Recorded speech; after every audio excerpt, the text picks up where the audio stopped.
Yeah. He's a diehard for real.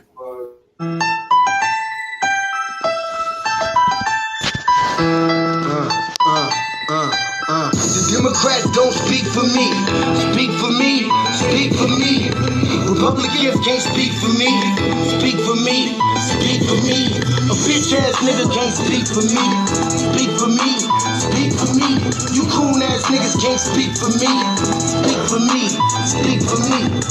Listen here, this is a fact of life. I be rapping like Nat Turner came back to life. Grab Donald Trump by the pussy, he ain't acting right. I never run from a conflict, I be glad to fight. It's a very cold world that we live in. Somebody please tell Elizabeth you're not an Indian. You just trying to con them people to get the benefit. Just another immigrant, stealing from the Indians. That's some punk ass shit and that's too lame. Now we finna step over to Andrew Yang. And you a sucker, you could never speak for black folks. Fake ass pandemic, trying to get the black vote. The Democrats don't speak for me. Speak for me. Speak for me. Republicans can't speak for me. Speak for me.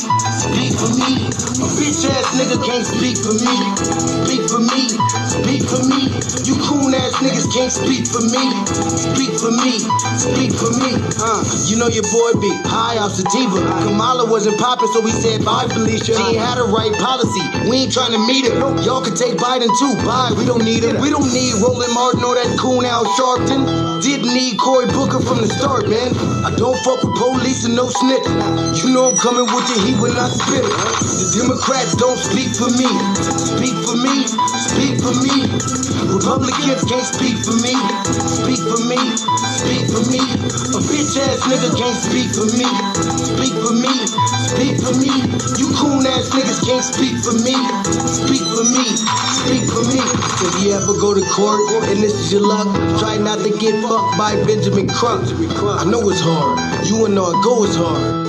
But who the fuck is Amy Cloak? Put her picture up on the bullseye and start throwing darts. People cut our organs out our bodies, that's a stolen heart. They can't save us from the flood like Noah's Ark. Black lives always matter, we finna go for ours. So then we savages, we don't need to pot the piss. Mike Bloomberg can suck dick with that stop and frisk. You ain't speaking for us, we don't know you. Bernie Sanders, they get your funky ass on too. The Democrats don't speak for me. Speak for me. Speak for me. Republicans can't speak for me. Speak for me. Speak for me. A bitch ass nigga can't speak for me. Speak for me. Speak for me. You coon ass niggas can't speak for me. Speak for me. Speak for me.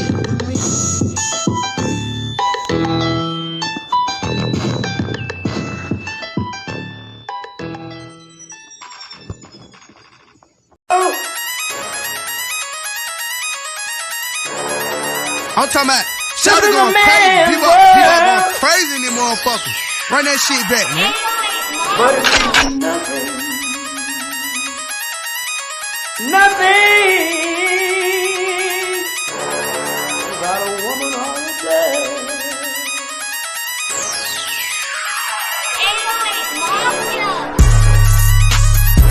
Man made the car.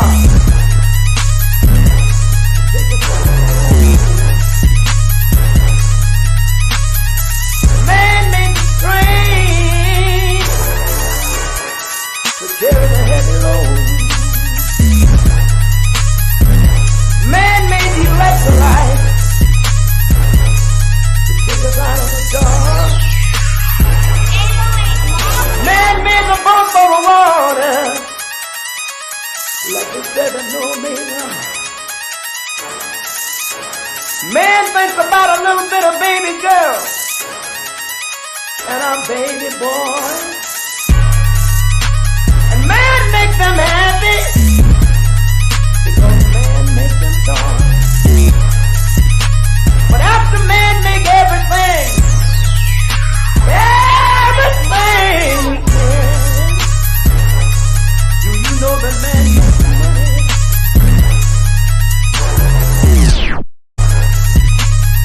To buy from other men. This is a man's world.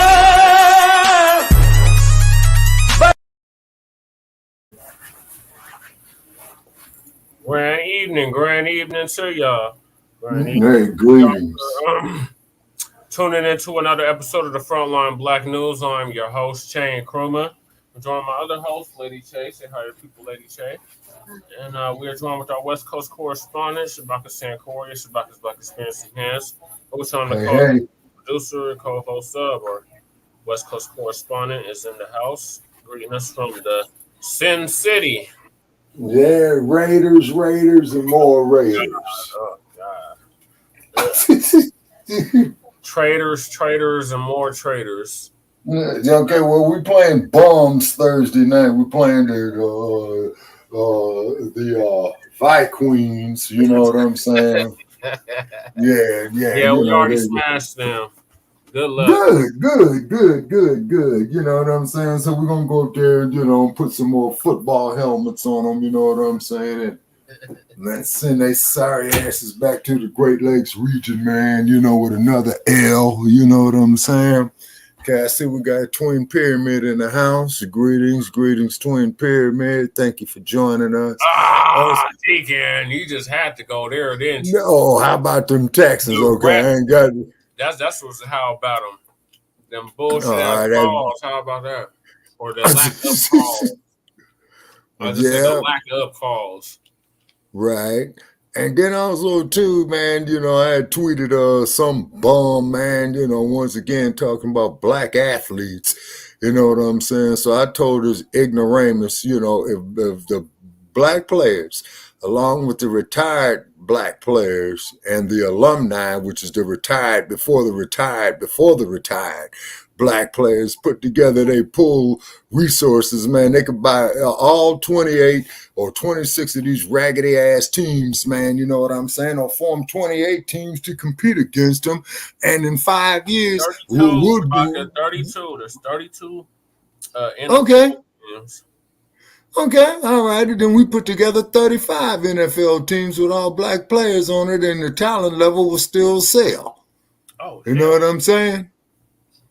Hell yeah, let's get it done. Yeah, that's what they're afraid of. You know what I'm saying? And then also too, let me see here. Now, Brother Che, you told me this before. How do I share this here to our like page? Shabaka's Black Experience Enhanced. Hit present. Yeah. Hitting present. Then it says share screen. Yep. Hitting share screen. It's easiest with 2 monitors. Okay, share screen. Screen sharing works best on a good computer. So I'm on a computer. Okay. All right, let's see. We'll put it up here. Wait a minute. While you're doing that, I'm gonna get to the what we're gonna be discussing. So on this episode of the Frontline Black News, we'll be discussing the trial for Jonathan Majors begins in New York City after numerous delays. Okay. And if we have time, we have time. New York City Mayor Eric Adams' sexual assault case.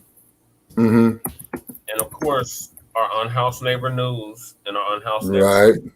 So this is a continuation of what we were talking about last night and the night before that.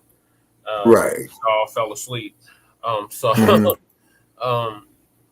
These are the remaining topics that we didn't get to the last 2 shows. So that's why I had a necessity for part 3. Okay. All right, I'm going to add it to the screen. Okay. And then I'm trying to get this here up on Tweety Bird as well, too. And StreamYard says to share on Tweety Bird, follow these steps, head to the destinations page, and click add a destination. Now, where the hell is the Oh, wait a minute. Hold it. Let me see something here. They got a destination here. No, it just says present. Okay. Yeah, Deacon. The game's been rigged all season. Like, these refs should be all fired. They need to replace all these refs. Like, they blind. They blinder than bats. Yeah. Yeah, you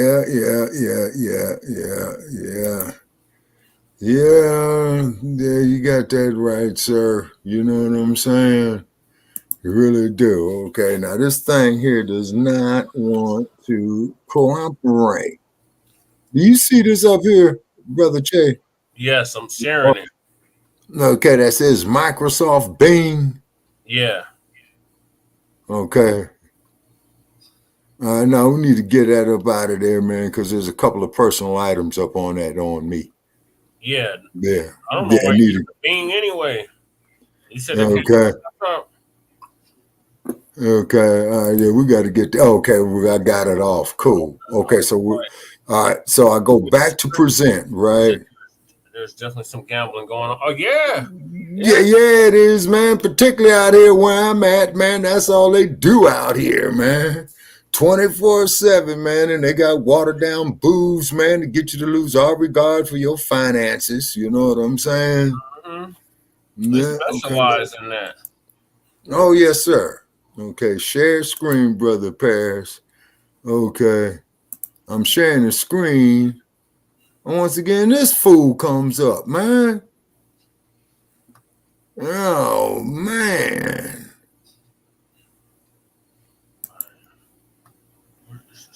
No, see, that's the wrong shit that they sharing. They got it going backwards. Oh, your browser has blocked your screen. What? Click the screen icon in your address bar to allow access, then reload the page. Okay, now what the hell is the screen icon where it says present? Are you on Chrome? Yeah, this is on Chrome. Okay, so is Chrome your default browser? Okay, specify default browser. Is that No, you talking about? internet browser? No, wait a minute. No, they got the other one up here, Microsoft. Oh. No, I missed Okay. that, Deacon. Okay, yeah, it says, did you see how Jada Kiss was racially profiled at a Las Vegas casino? Which Las Vegas casino was it, Deacon? Jadakiss was just on Drink Champs not too long ago. He got his own coffee. Oh, okay. I ain't mad at him. Okay. Now, how the hell did we do this here the last time? Because I got here. Okay, do I need to click stream to your audience up here in the right-hand corner at the top? No, that's only if you want to share it on your channel. Oh, okay. And I ain't got the channel yet. So we're going to present again. Share screen. Okay, screen sharing is easy with two monitors. Screen sharing works best on a good computer. Some screens let you share audio. Look for the share audio checkbox on the next window. Follow these steps to share a video with audio. Okay, is what we're doing here. Yeah. Screen sharing, go to screen share, then present. Okay. Yep. Okay. Sorry, y'all. I gotta give Shabaka the tutorial of StreamYard. Yeah. Okay, because see, we did it before, man, and we did quite well with it, man. But okay, you know what, brother Chet, we're gonna have to do this here, man. You're gonna have to take me to school on it, man. You know what I'm saying? Yeah, we could probably arrange that for tomorrow, Shabaka, before the show. All right. Okay. All righty. Yeah. What's Brother Phil talking about right here? So this was the cue I was. Okay. Now, Lady Shay has her computer set up. It's really confusing. Okay. It's really hard to get a notepad right here. But we already covered this topic. This is the cue I had going. Oh, okay. This is about the Democrats prioritize and then not having Black people prioritized on their website. Right. So I'm looking for is about Jonathan Majors. Okay. All right. So what's the date today? 12 what? 12/4. 12/4. Anniversary of his death. Oh yeah. That was 54 years ago. Yeah. where he was murdered in his bed early in the morning. Yep. By the FBI and the Chicago police. And the cold part about it is that they had shot and killed him while he was in the bed next to his pregnant wife. Yep. And his wife was carrying Fred Jr. Yep. You know? Yeah, wow. he went live earlier. Fred Jr.? Mm-hmm. Oh, okay. On my page. Oh, okay. Okay. They were passing out breakfast bags to the neighborhood. Okay. Over there on the west side of Chicago on Monroe Street? Yeah. Mm-hmm. Yeah, and I hope real walkie-talkie call in tonight, man. He might could drop some knowledge. Ebizzo been kind of MIA lately. Oh, okay. Well, as you know, Chicago is winterizing like y'all are in Denver. Yeah. Right now, here it's 50 degrees and clear. You know what I'm saying? Oh, it was 32. It looked like it went up 2 degrees. It's 34 now. Oh, okay. So you all still got that drift right there. So, you know, we might want to elaborate there before we get with Lisa Cabrera. I'm going to pull a story up here. Okay, let's see. I ain't got Tweety Bird right here. Okay. And we're going to go up here. Okay. Oh, man. It's at the Norman Hotel. Okay. What's at the Norman Hotel? That's where he was profiled at. Who is that? Jadakiss. Oh, okay.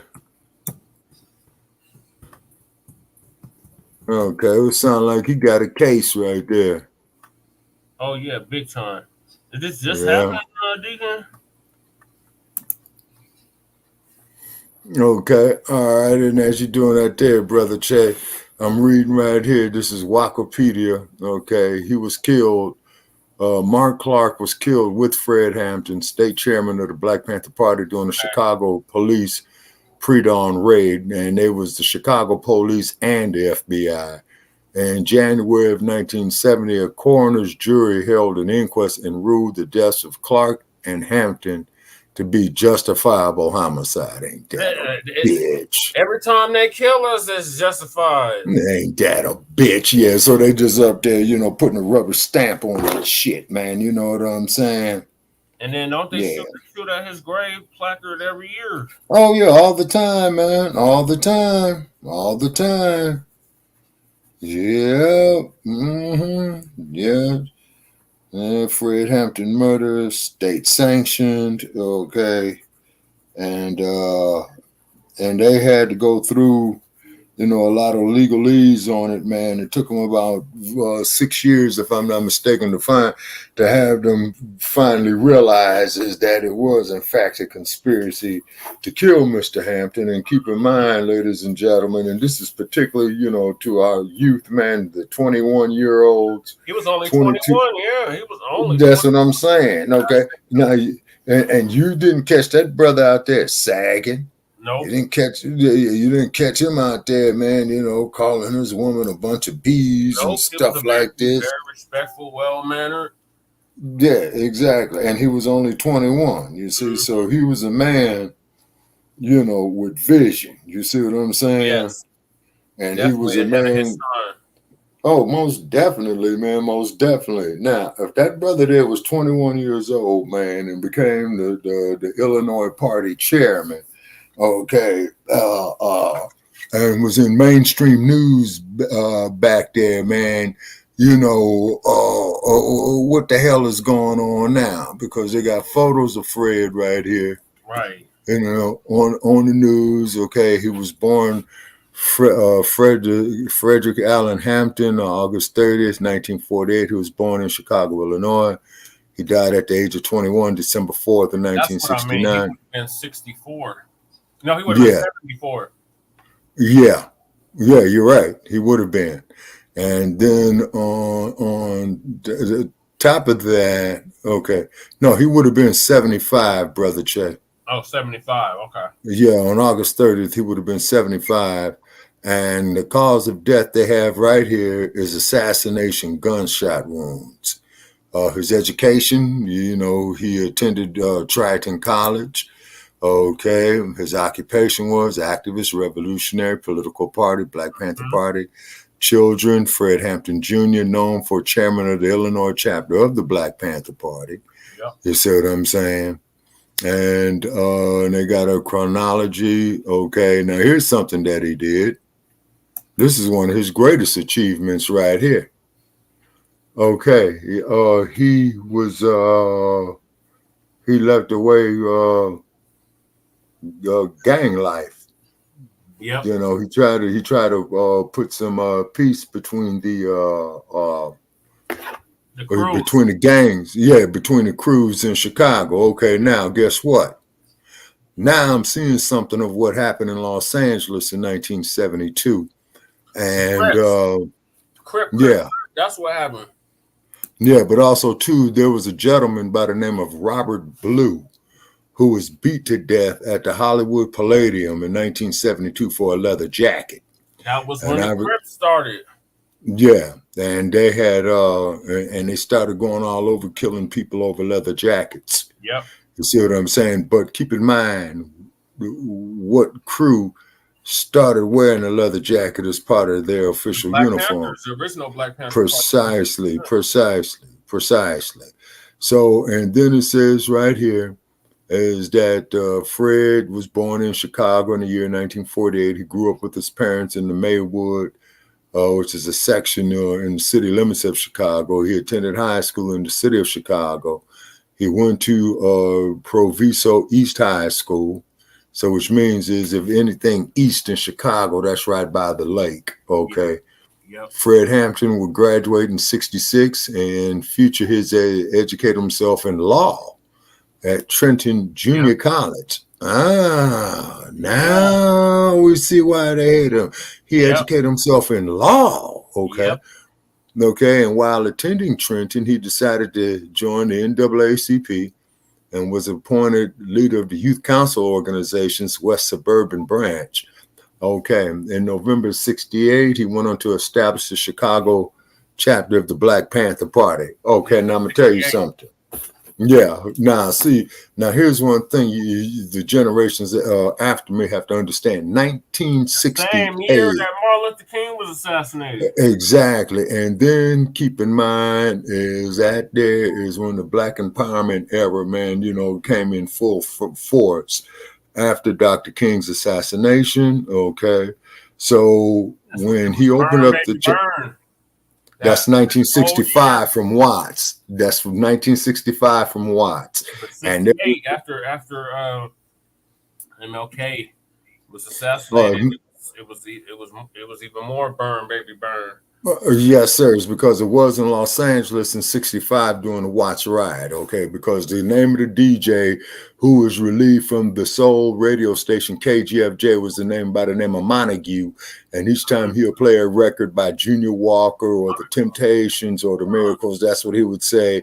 Well, burn, baby, burn. You know what I'm saying? So they interpret that, the white folks in Los Angeles interpret that as well, that there was the battle cry, for black folks to get on rest and go burn down shit again. Okay.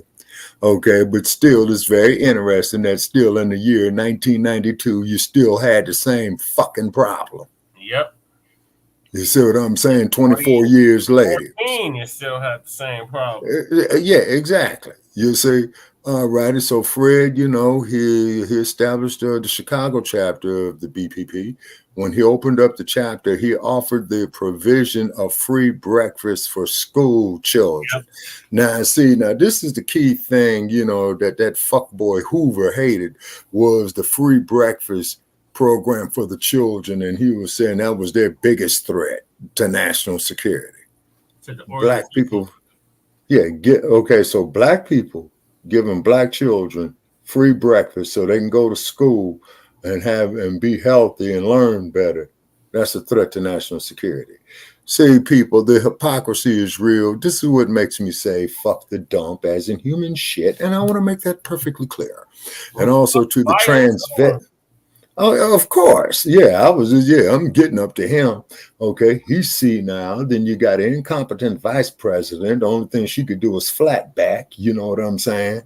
You know, and whatnot. So, hey, white folks, we understand that your country is going to pot. It's going down the fucking toilet for y'all. Mm-hmm. Well, now you know how it is to a point to feel black here in America. Exactly. Okay. And this is why we are not the same. Right. He also used the chapter, get this here. He also used the chapter in Chicago to provide medical attention to patients free of charge. Now, I do know some elders in Oakland was telling me that they were doing that there as well, too. So I would imagine is that they was doing it in the Philadelphia chapter, the Los Angeles chapter, the New York City chapter, is because, Tupac's mom, Finney, she was a member of that branch. She either was running it, but she did die in the Bay Area a few years ago in Marin County, which is north of the Golden Gate Bridge. Okay. Yep. All right. Okay. So let's see here. He used the chapter to provide medical attention to patients free of charge. He also, to help the community, he taught political education classes and instigated a community control of police project. Yeah. Okay, what was that they call that? Not cop watch, man. The citizens oversight. Citizen oversight. Yeah. Board. Okay. And so one of his greatest achievements came in 1969 when he persuaded the most powerful street gangs in Chicago to stop fighting. Yep. He called it non-aggression pact. Okay. Need more of that there today. And I'm not disrespecting none of the street crews out there, but I'm just simply stating, man, can't keep killing each other, man, because the work is going to come from these fucking migrants, just like what Dr. Claude Anderson warned us about 8 years ago. You see what I'm saying? Mm-hmm. Okay. Now, here's something. Oh, boy, that no good ass Jesse Jackson. The same year, Fred Hampton went on to form.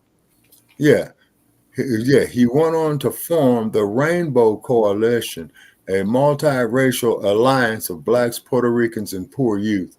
That same year, Hampton was arrested for stealing $71 worth of sweets that he allegedly gave away to the local children. The charges was later dropped. In 1969, the Panthers Party started to gain interest from old Edgy. You know what I'm saying? Yeah, cross-dresser. He got the interest of the cross-dresser, the FBI. Now, the headquarters he had was on West Monroe Street, was raided 3 times in 1 year, and over 100 members were arrested. In the early hours on December 4th, 1969, the Panther Party headquarters was raided again for the 4th time. Okay, and the police claim that the party opened fire first and the shootout took place. Afterwards, ballistics evidence revealed that only 1 bullet had been fired by the Panthers, meaning nearly 100 shots came from the Chicago Police Department. During the shootout, Mr. Hampton and Mr. Clark were killed. Witnesses claim Mr. Hampton was wounded in the shoulder and then executed by a shot to the head. After the resignation of Tricky Dick, the Senate Intelligence Committee conducted a wide-range investigation of the incident. So Tricky, he resigned in 1974. I remember the day Tricky resigned.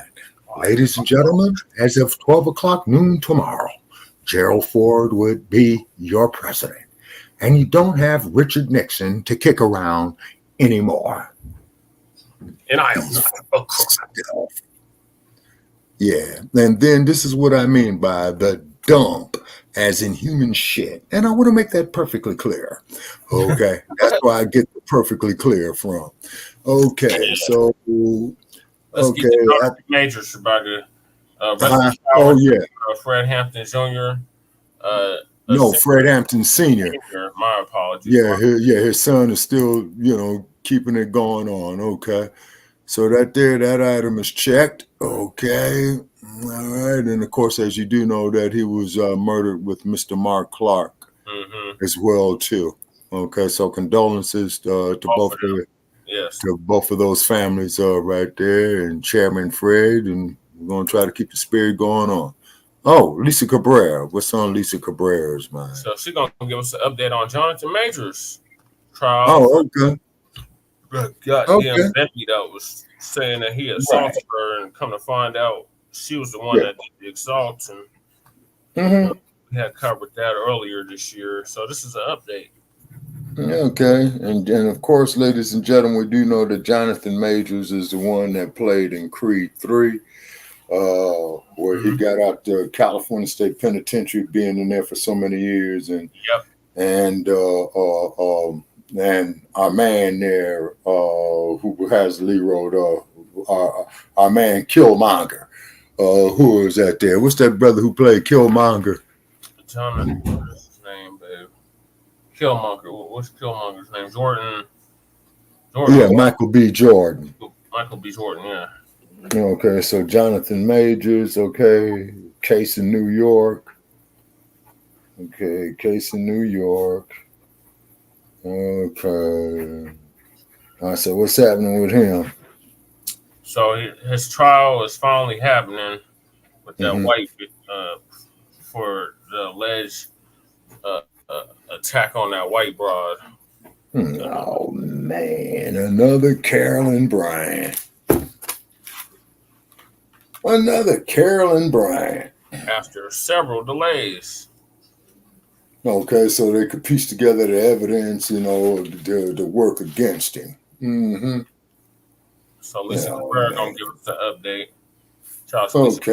Cabrera. If y'all haven't liked and subscribed to Lisa Cabrera, what the hell are you doing?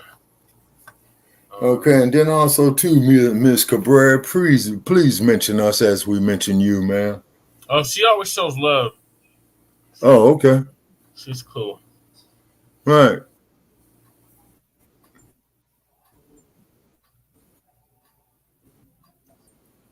I chime in on some of her lives, and she's always showing love. Okay.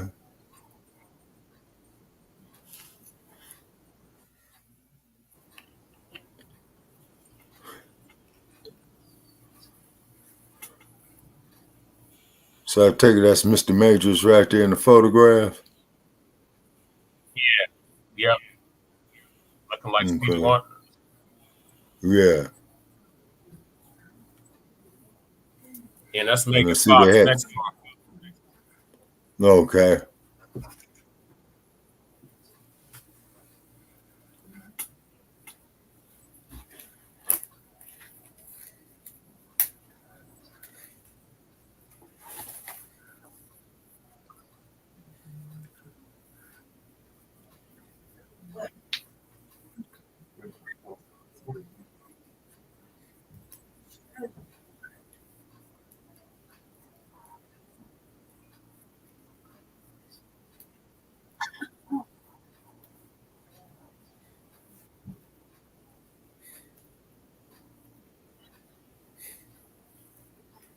Okay. Lisa Cabrera, what's up?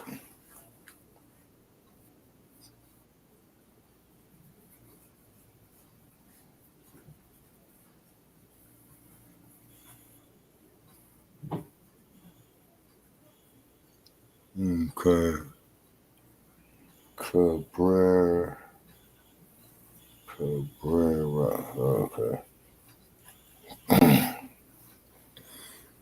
Okay, brother Chad, what's going on? You can't hear me? I hear you, but I don't hear the story. Oh, god damn it. Yeah. I don't know why you don't hear it. Okay. Let's try it again. Okay. Share this tab audio.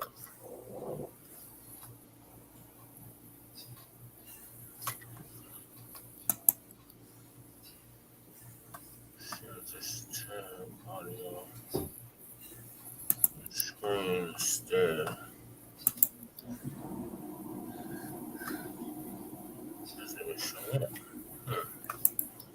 That's weird. I don't know why it's not.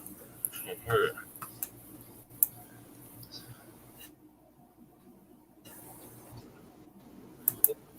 Can you hear it now? No, sir. I might just have to pull this whole queue up. Okay, hold on. So I'm gonna try something. Let me stop sharing.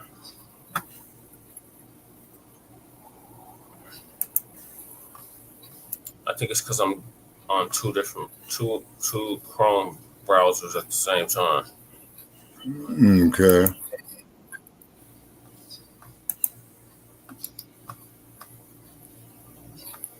Cause StreamYard been messing with us here on this goddamn Chrome, especially on my account. It really acts up. That's when it starts freezing, kicking me out the studio and all that shit.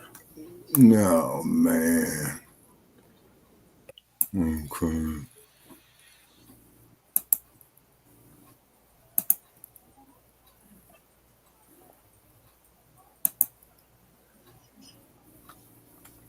Let me try it now.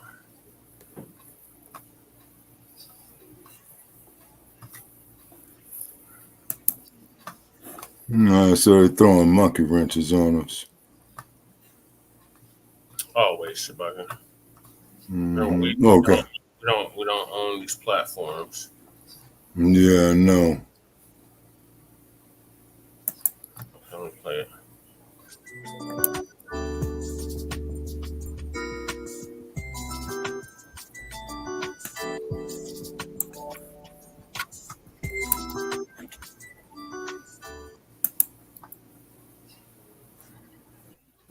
Ladies and gentlemen, Jonathan Major's trial Can you has hear it now, begun. Shabaka?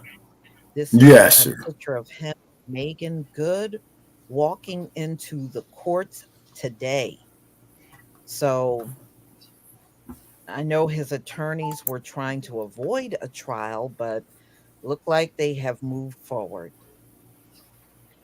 Actor Jonathan Major's trial begins in New York City after numerous delays. Jury selection begins Wednesday for Jonathan Major's trial in New York City. The actor arrived in Manhattan court to face misdemeanor charges of harassment and assault of a former girlfriend.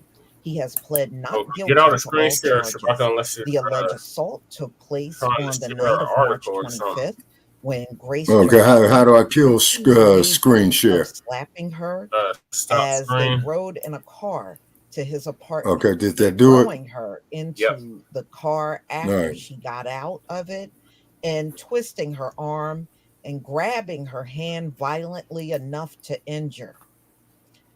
So she was treated at the hospital for minor injuries to the head and neck, including a cut to her ear.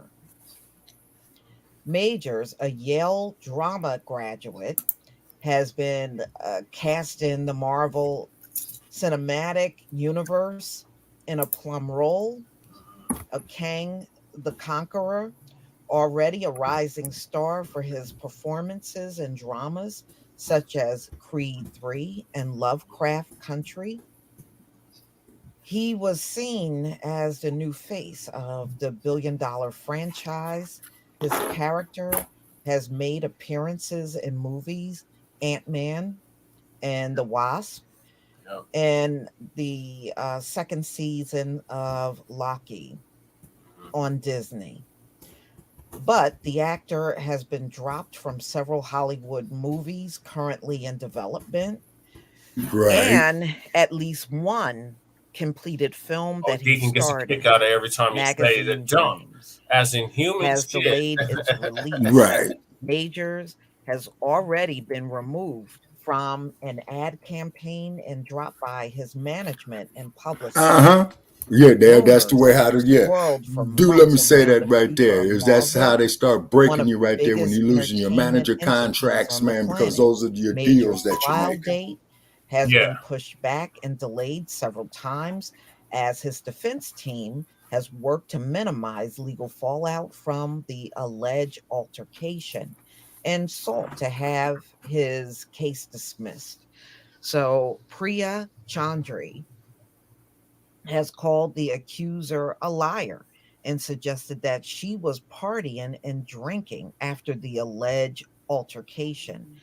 In June, Majors filed a complaint against Jabari in which he alleged that she attacked him after suspecting he was texting another woman.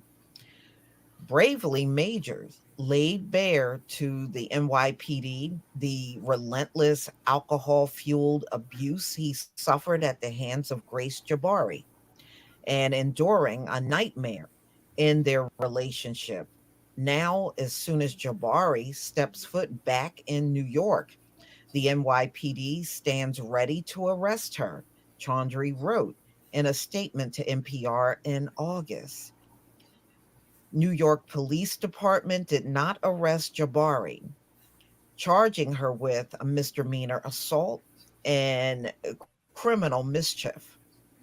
But the Manhattan DA's office declined to pursue the case. Okay, so ladies and gentlemen, Major's team seem to hope that his charisma will win over the jury. So, well, I will keep track of what is going on in this trial. And I'm sure that we will get bits and pieces Oh, they about finally it. Now, add I an don't know if we're option going to see actual video where you footage. can We copy might the link because it's on not the on the actual federal page on level. Facebook now. So, Okay, they did what now? wow, the last So you know where you got video the like, that the came comment, out and the about share. Yeah. Jonathan Now they Majors have was he copy. was breaking up a Copy fight the link between from the two live or teenage whatever. girls. Oh, okay. So we know Jabari He for just did that shit some sometime time left the tonight. country and went to Oh, London, okay. and they said she came back. They said she came back. So it says that if he is found guilty by this jury, Jonathan Majors can be in prison for up to 1 year. I mean, this whole thing has been crazy, but one thing it has done for sure Yeah. is devastated his career. Here's one thing you need to do before buying Sorry, anything y'all. online. Don't spend I'm another on dime on my Amazon channel until you watch this that first. they'll Watch this. Yes. I can show you how to get Being with Grace Jabari, you know, I mean, she has really literally pulled the rug from under him on this one. And it seems like even to this day, he is struggling to clear his name. Mm-hmm. And, you know, despite the fact that there's video footage that doesn't even match what she's saying. Right. And you also have the cab driver saying she was the aggressor. Exactly. From what he witnessed. It'll cover that. So it'll be interesting earlier to this see year. how this trial turns out. I don't believe it's going to be a long trial, to be honest with you. But we'll see if they get Grace Jabari. That's what I'm interested in, to see if they get her in there to testify and hear what comes out of her mouth in this whole thing. So, I mean, and the sick part is after doing all of that, she tried to hook back up with him through text messages. I mean, she blew his phone up. I remember the text messages too. Yeah, she was blowing him up. So, y'all, please tell me what you think about this video. Please leave your comment and subscribe. Don't forget to hit on the notification bell, and I'll see you on the next video. Peace, fam. Yeah, so I still remember when they had this brother all pent up on a goddamn Variety magazine and all Right, pink. yeah. March 2023, almost a year ago, all the feminized and all that old bullshit. You know what I'm saying? Yeah, see, so once again, you know, this goes to show the lack of regard that they have for us. You know what I mean? So they build you up just to tear you down. You know, Oh, yes, sir, absolutely. For what? Not Yeah. getting Not staying with Biggie. Yeah, pretty much. And then if they're killing all his managerial contracts, then that means that they're going to go try to take his royalties and residuals that he's got pending off the work that he's done out there, you see. And this is why, and when I say out there, I'm talking about in Hollywood. And this is why I cannot emphasize it enough, ladies and gentlemen, who's listening to us. And please share our feeds. Definitely check in with Shabaka's Black Experience Enhanced, every Tuesday night, every Grand Rising, every Friday. Please Google our past episodes. We're being shadow banned, so we're working around it. And we are researching, how we can get our fair share because, we spending our money, you know what I'm saying? Right. And then we got a right to make some too. And then where you see my name up there where it says, please, this live feed, is there any way that you could delete that? Because that should be, please share this live feed. What are you saying? Okay, do you see up on your screen where it has my name and it says, please, this live feed? Oh. So what we're trying to get that there to say is, please share this live feed. Oh, you corrected it on the other. Yeah. Oh, okay. So it's so which means is they had to go through the algorithms to approve it. They're lousy bastards. Boy, I'm telling you. You know what I'm saying? Got it where it could share to your personal page, I believe. Oh, okay. All right. Yeah. So and then I shared it to a few groups, and then we appreciate everybody who's been supporting us and Frontline Black News over the years. Okay, yeah. So we're getting a little bit of action. They are shadow banning us, and we know it, but we're still going to drop this knowledge anyway. And then the powers that be, they may go fuck themselves.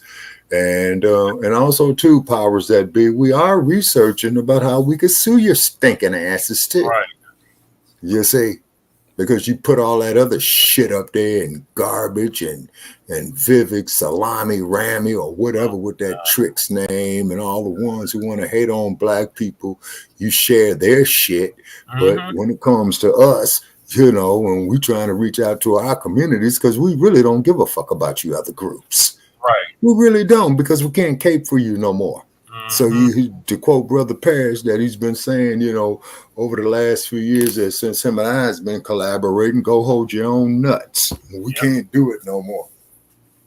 See, because we've been saying hold your own nuts for 4 years, at least 4 years now. Yes, sir. Man, what hat is that you got on, man? I don't see the Pony Express up there. Quit hating on my Broncos.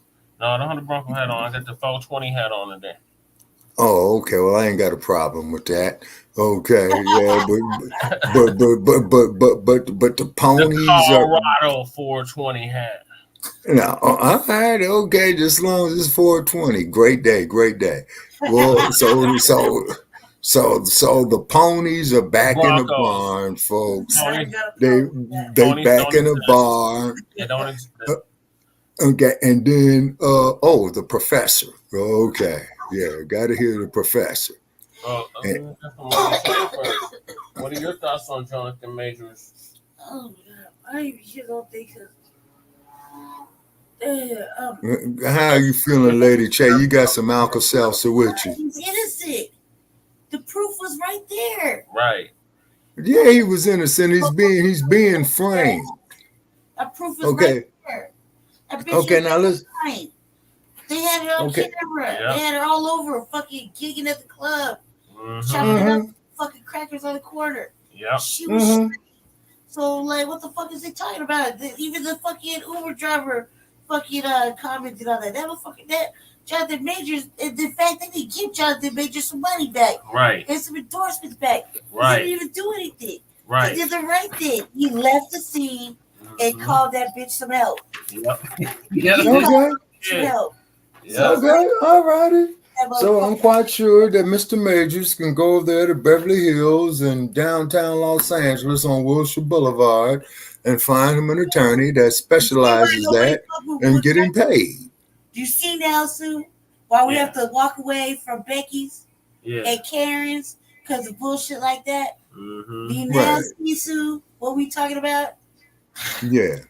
Oh well, he did the right thing. Get out and call this bitch the fucking mental health fucking awareness and shit. Bitch all that Right. all one lie talking about she broke her thumb or broke her fingers and shit. But she just gigging at the club, ordering drinks and fucking doing the most. Oh yeah.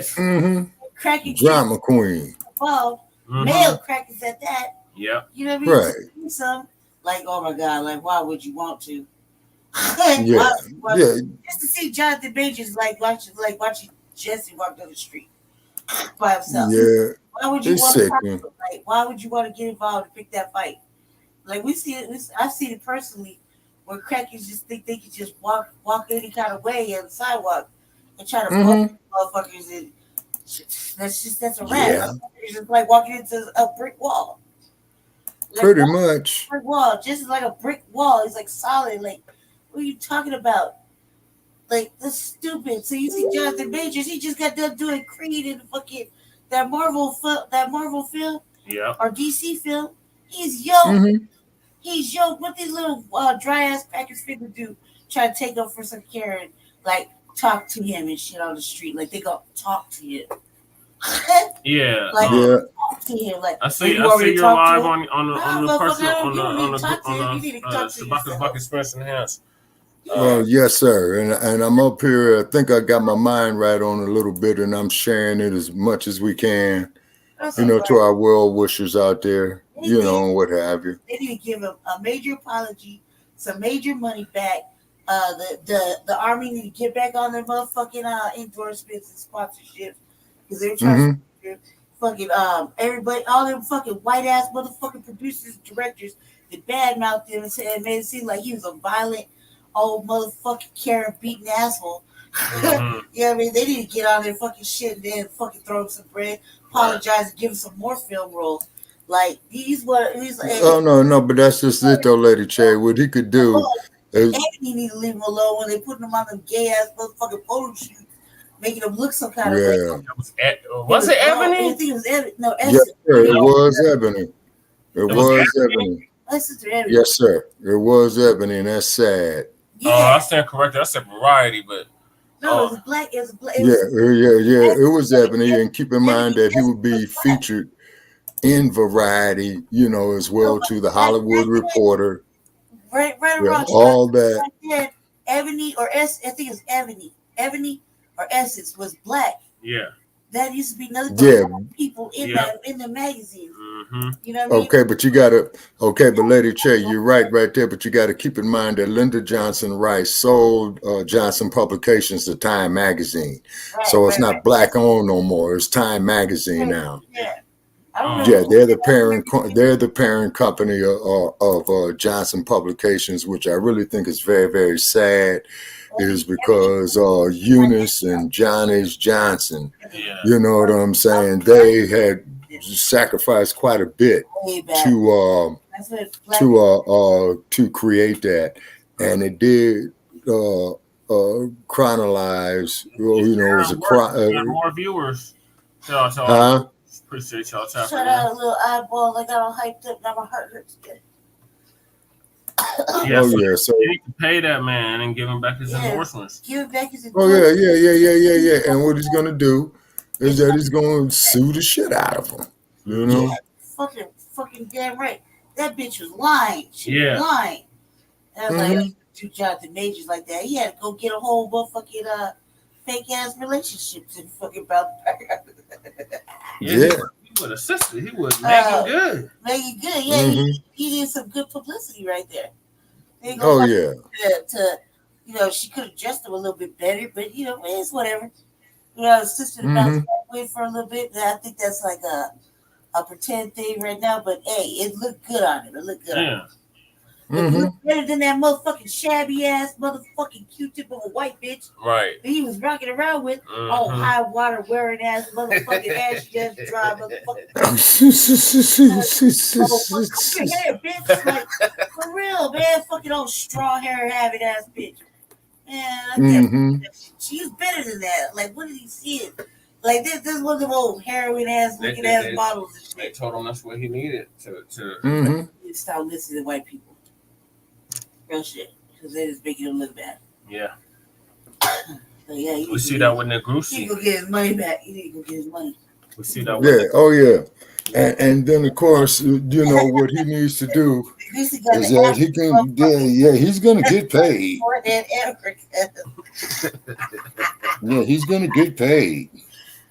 Like, can we blow the scalp? Like, just a little bit. You know, you gotta receive that motherfucking tail hair. Like, press your head. Talking about one of the congressional black talkers here in the state of Colorado. And then hit the and by the way though too, we're gonna start putting the hashtag, man, on some of these politicians as well too. Stop and Vivid Ramasalami, you welcome to call in because I got a few choice words for you, sir. Which one? I really do. Larry Elders. Him too. Get that bomb up here. Something about Larry and Leo Terrell. Oh, Leo Terrell, yeah. And I will own him. You know what I'm saying? I will own him. Yep. All right. So, I think that concludes with Jonathan Majors. Get your money.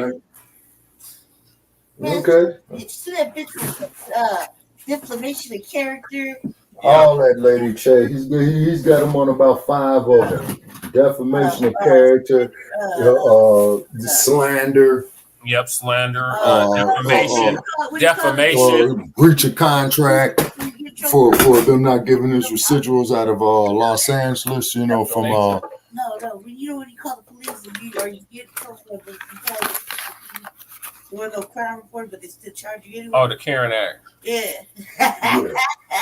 Yeah. The Karen Act. All that. Yeah. Well, see that there's his defamation of character right there. Yeah. Mm-hmm. Yeah, you got treated like Johnny Depp treated old girl. Oh my God. That fucking shit. Oh my God, that goddamn trial. That trial was the shit. Yeah. Fuck what nobody says. That trial was the shit. Oh yeah. The Johnny Depp trial was the shit. Yeah, he got paid too. He had a mason jar full of cocaine. Yeah.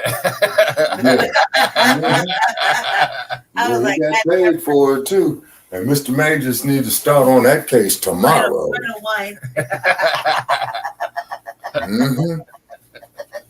Right there in New York City and Los Angeles County. That's Jack Sparrow right there. That's a pirate. That's a real pirate. That's a real pirate. I was like, how can I get mason jar? I got like 18 mason jars right now in my cabinet. How can I get down with filling one of them with just straight cocaine? I think that right there on the coffee table, like that's a lot of cocaine. That's a lot of cocaine. I remember drinking. He poured himself a. Did you see the chalice, the wine glass that he had to pour himself a bottle of wine? That glass, like I swear to God, before I die, I'm gonna give you a Johnny Depp wine glass and just lick that bitch up. Like throw some fruit in there, some wine, and some ice cubes, and just mob around all day. Just lit. Yeah.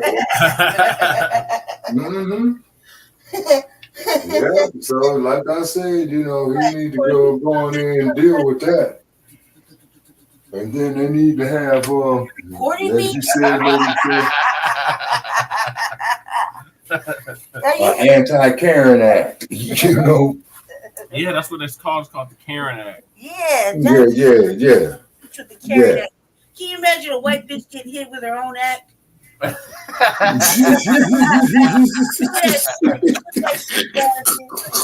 that bitch with the Karen Act, cuz. Yeah, or call it the Carolyn Bryant Karen Act. Got all our support right here with it. You like? Yeah. Make that there the Carolyn Bryant Karen Act. You know what I'm saying? Karen, you go ride on the fucking complexion for the protection and shit. And white tears matter. Hell no. Hell to the no. No. See, FDA with it and the reason why they want to come down on it is because you see, not only is this stuff wrong, it is dangerous. You see what I'm saying? See, Sue, that's why we have to say hell to the no with white bitches, because it's my fucking. That's what you think it is. Sue is straight up troll, cuz. And she gigging at the club, Well, get DJ requests and shit, all up in the DJ booth. Oh, fucking weird yeah. ass bitch crying in the closet. She came on at the end of part 1. She was crying in the closet. He had to come find her to get some clothes for the next day. She all up in his closet crying and shit, peed herself. Oh, Lord. Yeah, she threw up all up in the closet. Bitch. Like, yeah, we covered all that. I was all over it. Just because. No, man. You said the same last name. Yeah, you covered that on RBA too. Like, you can't be doing my job. This is sad.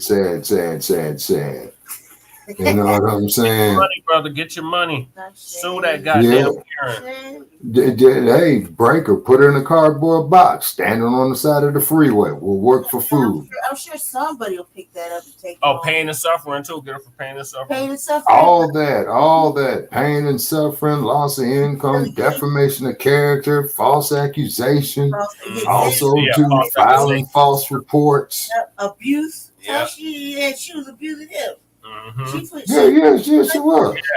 She snatched the phone out of his hand and scratched him up for some shit. Yeah, okay, now you got battery. Okay. Battery. Yep. See, that's battery. That's what they would do to you. Mm-hmm. What she doing? She couldn't say she couldn't just make it right and say, I did that shit. Ooh, I'm sorry. I don't know what the fuck I was tripping on. My fault. Let me fix this with everything. You know what I mean? She had too many drinks at the club. No, man. Instead, she gonna go hit you. So you hit her with all that shit. She attacked you. She assaulted you. She verbally, emotionally abusive. Man, I could just tack it off. Like you see how you know violations with a pen and a piece of paper. Yeah. No, well, we got 5 violations at minimum off the top. Yeah, that's like 5 violations right here. Defamation of character. Yep. Filing a false police report. Yep. Okay. Let's see. And then cause a chain reaction. Assault and battery. Interfering with his livelihood. You see what I'm saying? I mean, that was so we have 4 right there. And downright false accusation. And the false accusations, yep, that's 5. Yeah, that's 5 of them right there, minimum. Look how they did Johnny Depp. Like, Johnny Depp couldn't, they wouldn't want to even give him a job now. Like, I mean, they do now, but back then, they were like, you did this, and this. Oh, Johnny, and then he got Robert Downey Jr. and grabbed it. That's like the Johnny I know. God, Robbie Downey Jr. needs to be sued for that Tropic Thunder bullshit. What's up with Robert Downey Jr.? Remember he was blackface and Tropic Thunder? Okay. Got that role, just stop lying. You know he did. He was in blackface. He was in blackface the whole time. Oh, no. He played the fuck out that role. He did. Yeah, see, and that blackface shit. Now, let's get to the blackface, coming off the West Coast, which is Los Angeles, right? Now, you get in trouble for that. Okay, but wait a minute. Okay, but hold on, old lady Che. Now, what does Ron the Panties, and I'm saying Governor of Florida, you wear women's underwear. I want to make that perfectly clear. Okay, now what does he say about that? And then also, too, what does Gruesome Newsom say about that with Hollywood being in his state? He would approve of it. Yeah, that's precisely my point. So why are we, as a people, wasting our time worrying about these neurotic-ass Beckys? You see what I'm saying? All right. And then worrying about these psychotic Kens. You see what I mean? Okay. I mean, them motherfuckers is the minister society. Yep.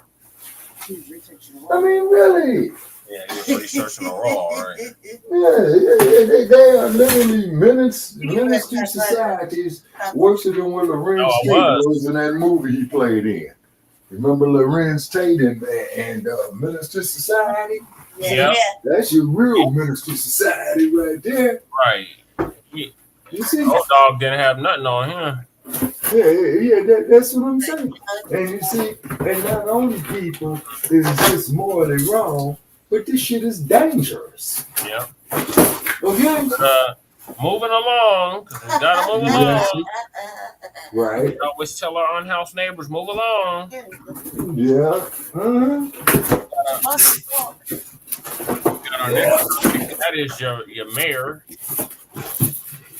What mayor is that? Mayor Eric Adams. Mayor Eric Adams. Oh yeah, he got hit with some Me Too situations as well too. Mayor Adams for the Okay, so therefore, Hit with the Me what they need, yeah. So what they need to do with the mayor of New York is send in the New York City Police Department. And mind you, this is after he went against Biden. Oh, okay. He went against Biden. We welcome the migrants. Come on in, migrants. Come on in. And then 2 months later, he's like, no more y'all. No. Went all the way down to fucking Colombia. So, don't come to New York City. They really good out. Okay. Now, from what I'm also hearing too, is in Argentina. You remember Hugo Chavez of Argentina? No, Argentina, Shabaka of Venezuela. Yeah, thank you. I stand corrected. Yeah. Hugo of Venezuela, repeat. Hugo of Venezuela, where they have the capital city called Caracas, Venezuela. And in 1973, George Foreman defended the heavyweight title in Caracas, Venezuela, when he knocked out Ken Norton in the second round. Okay, yeah. So what they doing now is that it's kind of like that because they had shadow banned them on their oil purchases and what have you. And what happened is because you got a lot of these migrants coming from Venezuela. Now the Venezuelans wouldn't be involved in that had they not tried to countermand at everything that Hugo Chavez was doing down there, just like what Gaddafi was doing in Libya. Exactly. That's why they had to get rid of him. Right. They killed him, and he's been dead for 10 years. Yeah, Hugo. Yeah, I remember Hugo. Yeah, I remember Hugo very well. You know, sorry to see him go. See? Sad, cold, cruel world out there. So, Biden, y'all president, y'all voted for him. I didn't vote for that bastard. I didn't vote for him or the dump as in human shit. And we want to make that perfectly clear. But Biden want to offer them a temporary asylum. And temporary citizenship. Right. And Eric Adams was like, I can't take no more migrants, Biden. Right. It's okay. Like, he gonna take as many migrants as I say take. Right. And he's starting to ship them out. Like, y'all got to go. I got to get one-way ticket up out of here. Right. So now, with all of that going on, now he got a sexual assault case against him. So our good brother, Professor Blacc Truth. Shout out to Professor Blacc Truth. If you haven't subscribed to Professor Blacc Truth, what in the hell are y'all doing? I've been listening to Blacc Truth for about at least a good 10 years. But yeah, shout out to him. And we're going to play his moment of truth from about a week ago. Okay, do we have anybody in the chat room with us? Let's see if there is. This is Twin and Deacon. Appreciate y'all. Twin and Deacon. Okay. Nobody said since Twin. Okay, so have our viewership went up since we put it up there on the like page? Damn, screen it keeps fluctuating. It went up, it went back down. It's at 4 now. It was at 6 earlier. Oh, okay. Well, that's part of the shadow ban they're doing on this, and we welcome the shadow ban because that only means that we're speaking the truth. Yeah, Twin here. Yeah, we see you, Twin. Appreciate you. Oh yeah, definitely appreciate the brother who checking us out. And then I'm looking at and he says we here, and I'm looking at it on my other cell phone right here out of the on the like page of Shabaka's Black Experience Enhanced. And please like and subscribe to that page, ladies and gentlemen, because that is where you get all the updates on our upcoming episodes on Frontline Black News, on the Revolutionary Agenda, and on Shabaka's Black Experience Enhanced. Yes, sir. All right, so let's go let the professor give us a take on Eric Adams. All right, what's the professor talking about? Drop knowledge. I'm the professor, and this is the moment of truth. Now, you know we got to talk about this. New York's top cop is back in the news.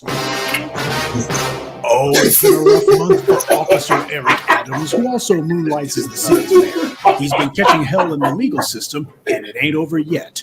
First, the feds took his phone and his iPad. Now he's being accused of having committed sexual assault 30 years ago. If I didn't know better, I'd say someone's trying to dirty him up. The accuser in this case is claiming Officer Adams committed sexual assault, battery, and employment discrimination when they worked together in the NYPD 30 years ago. The summons is demanding at least $5 million in damages, and it names the city of New York, the New York Police Department's Transit Bureau, the NYPD's Guardians Association, that's an organization of black officers, and 3 unknown entities as defendants. The suit's being filed under the state's so-called Adult Survivors Act. That was one of those laws that was passed in the wake of Me Too, which allowed people to bring sexual assault suits even after the statute of limitations expired. Now, in New York, their Adult Survivors Act was a 1-year extension that expired on Wednesday. So anyone who had a claim that they wanted to make, they had until Wednesday of last week to do it. And what we saw was a whole flurry of these kind of accusations coming in the last days leading up to the expiration of this act. And while I'm sure that there's a number of legitimate victims out there who this law may help to actually seek justice, it's also clear that there's been a lot of parasites looking for a payoff too who have come out of the woodwork. There's been lawsuits filed against Puff Daddy and now Jamie Foxx under this law, all of this in the days leading up to its expiration. I suppose the victims just felt they had to wait until the last minute to do this. I suppose after R. Kelly, a lot of these free-range thoughts are feeling confident. Many think that they can win, they hope, or at the very least force some kind of settlement. But as Bill Cosby and Michael Jackson found out the hard way, those settlements get used by the white media as proof of wrongdoing, and the proceedings from those civil suits can also be used by DAs as the basis for a criminal prosecution. Jonathan Majors is still being dragged by prosecutors in Manhattan right now. His accuser was arrested, but the DA's office told the NYPD in advance that they would not prosecute her, even if there was an arrest. So the fix is clearly in from the DA's office. There's really no case against Majors, but then again, there wasn't one against Cosby either.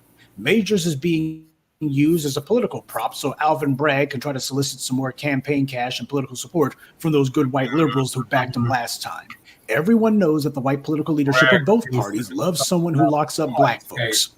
If Alvin Bragg was so concerned about alleged assaults, why did he refuse to bring a case against Mia Ponsetto, the so-called Soho Karen who assaulted a child in broad daylight and lied and said someone took her cell phone? So what we have here is the same old lawfare against black men. And before any of the half-wits in the comments section try to post something stupid, you don't have to like or approve of Cosby, Puff Daddy, Majors, Jamie Foxx, or anyone else to understand that under white supremacy, these black men are simply being used as proxies for the entire black community. I would hope that that's obvious to everyone by now. Bootlicks are always the favorite whipping boy of choice because those are the clowns who made the mistake of letting themselves get closest to massa's iron fist. The former governor of New York, Andrew Cuomo, was unceremoniously driven from office under a cloud of sexual misconduct allegations, and now Officer Adams is getting the treatment. And of course, they have to drag some other black men in too, because why not? And just to show that they're enjoying abusing their little bootlick, recently in New York, there was an incident where a Jewish Obama official was arrested and charged with harassment and stalking a cart vendor in New York and going on an Islamophobic rant. After this Jewish individual was arrested, there was an incident at a New York school in Queens where a riot broke out, or as Republicans call it, a normal tourist visit. The reason being given for this incident is that allegedly a teacher posted a picture of herself attending a pro-Israel rally and holding up a pro-Israel sign. The reporting from the white media is that some of the students were upset by this and chatted online about having the teacher fired.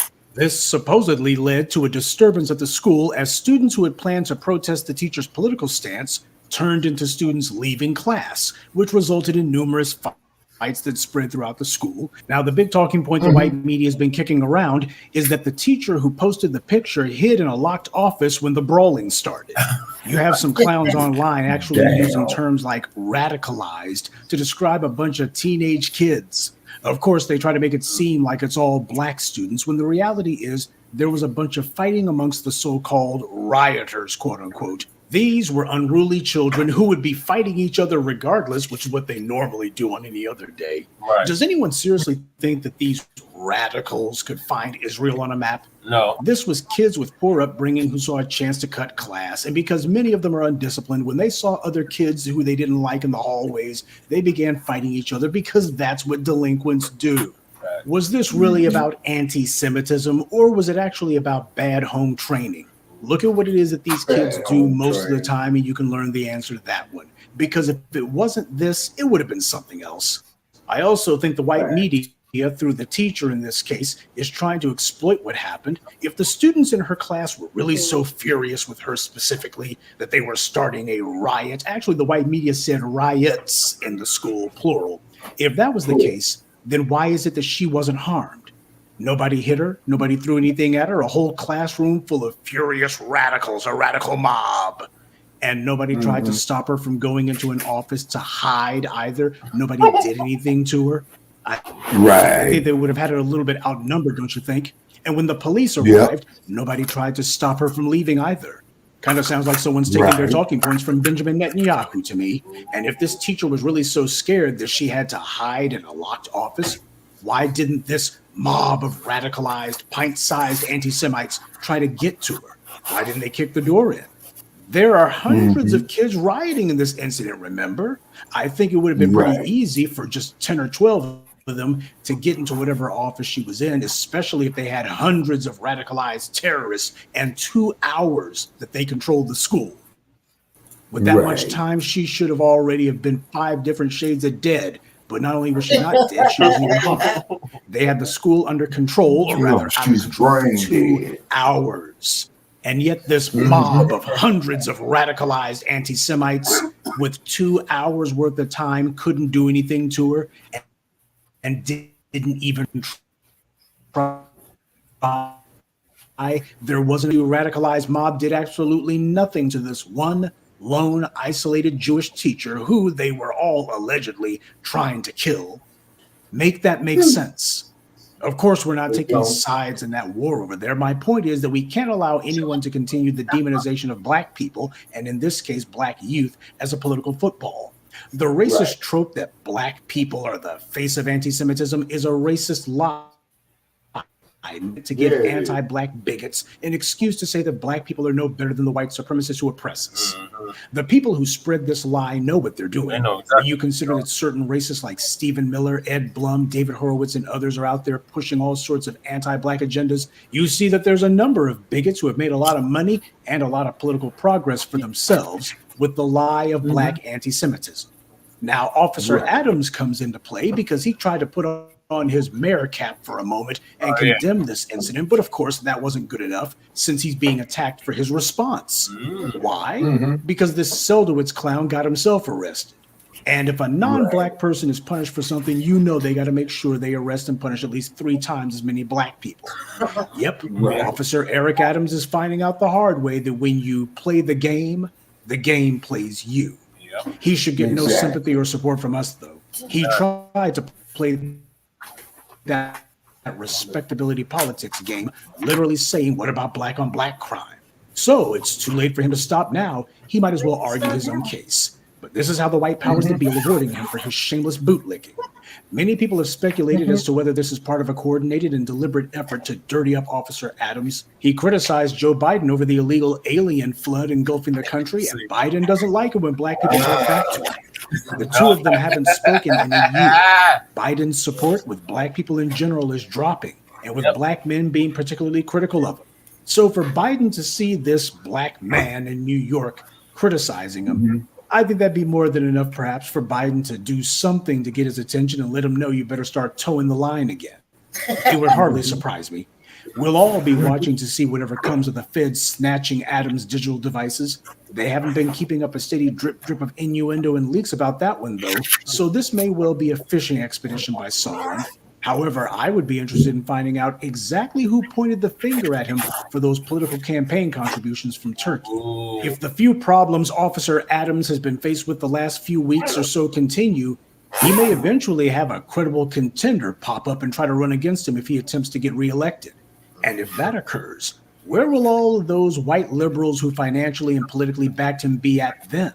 Well, if nothing else, he can always stop pretending to be mayor and just go back to the NYPD.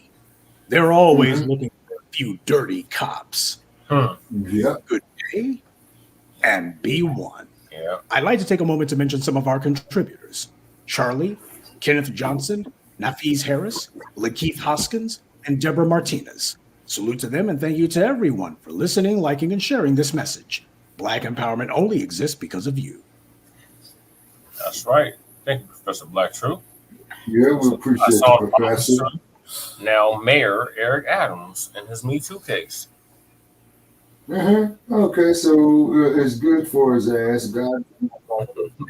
Okay, so it came back, it bit him in the ass, his ass scratching, Yasa Boston, being a homie kind of nigga. And to quote old boy from Soldier Story, and it just goes on to show, man, these are the rewards that you do not get. You see what I'm saying? Yeah. This Well, is West what happens. always breaks his tools. Oh, yes, sir. Without a doubt. You see? Without a doubt. And then, too, and more reason why people got to come out of this ass-scratching, bootlicking, Yasa Boston ass syndrome. You see? Because it's detrimental to us, people. You know what I mean? Here at Frontline Black News, we don't hate nobody. We just love ourselves, you see. That's right. And if we didn't love you, Black family, we wouldn't be going out here taking all these risks that we taking. Right. You ought to look at the shit that we get in our inboxes and stuff like that. Yeah, people come up with different. Oh yeah, and and we love our haters. We really, really do love our haters. Hate mail, death threats. Yeah, all that, the whole 9 yards. You know what I'm saying? And then your trolls who come up there and all that. And we appreciate, our bona fide supporters, you know what I'm saying? And stick with us because we are growing this platform. And we're trying to boss it up. We're trying to get paid on it, ladies and gentlemen. So we can do something, for our unhoused neighbors first. Because let's look at it this way. I don't mean to get off topic, Brother Che, and if I do, just get me back on topic. Is look at it this way. If this platform could generate $100,000, okay, combined with Frontline Black News, the Revolutionary Agenda, Shabaka's Black Experience Enhanced, okay, you could best believe at least $50,000 of that money is going to go to house some of our unhoused neighbors. Starting with our women and our children, okay? Got to think of the little ones out there, because I'm looking at it now, brother, got 2 generations currently now, 2 generations that's been homeless their whole lives. That's horrible. So so therefore that there is a parent who had a child that's homeless and the grandchild is homeless. So now you got 2 generations of homelessness. So therefore the first generation that was homeless can't relate to nothing about being intact to the second generation that's homeless, is because that's all they know. You see? That's all they know, man. Well, what's rent, man? What I do, I just go out here, man, and get me a tent, man, go get me some of this shit, man, and slinging shit, you know what I mean? Yeah, he ain't doing well in school. Wondering why he's standing up there in a fucking food line up there in Fred Jordan all the time. Or the South, motherfucker being used to sleeping in the street, going into a shelter, getting kicked out first thing in the morning, have to roam the streets all night, until the shelter opens up. I mean, all day until the shelter opens up. You see what I'm saying? Hey, Shabaka, you remember when the brother that was on the street in Los Angeles, he had that whole house set up on the. Oh yeah. On Hollywood Boulevard. On Hollywood Boulevard. Do you remember what happened with him? No, it was either Hollywood Boulevard or Sunset. I know that. I know he was northeast of that. No, he was northwest of downtown. I know that because the Hollywood Freeway take you from Hollywood and it travels southwest into downtown. Okay, but anyway, the last I saw on him is that the Hollywood division of the LAPD came out there and told him, well, man, you got so much time to get up out of here, before we shut you down. And generally, when the lapdogs come out there and tell you something like that, yeah, they're going to fulfill that promise. So we do wish that brother well. Hopefully he ain't all caught up, you know what I mean? Because that was a thing that he was doing, trying to show that he was self-sufficient. But what if that man said on the mean streets of Los Angeles, man, I got to make sure I'm safe at night, you know? Hell yeah. Yeah. Right, You know what I'm saying? So let's get Lady Chase thoughts on Officer Eric Adams. What are your thoughts on him? I wouldn't even settle out. I would be like, man, 30 years ago, I was a young top man. 30 years ago, I mean, like, this is a long time. I don't even remember who said what to who. And I'm like, get any money out of me? What? I would flip it, pivot. If you needed help, baby, you could have just asked. I'm the mayor. You need some resources? Let me help you because you're going about this the wrong way. Pivot. Mayor Adams, pivot. Throw a bag on her. Like, you just should have came to me and said you need some help. You didn't have to make up some lies, tall tales. You need some housing. You need some access to transportation. What do you need? I'm the mayor. Let me help you in your needs right now. Obviously, you need something other than attention.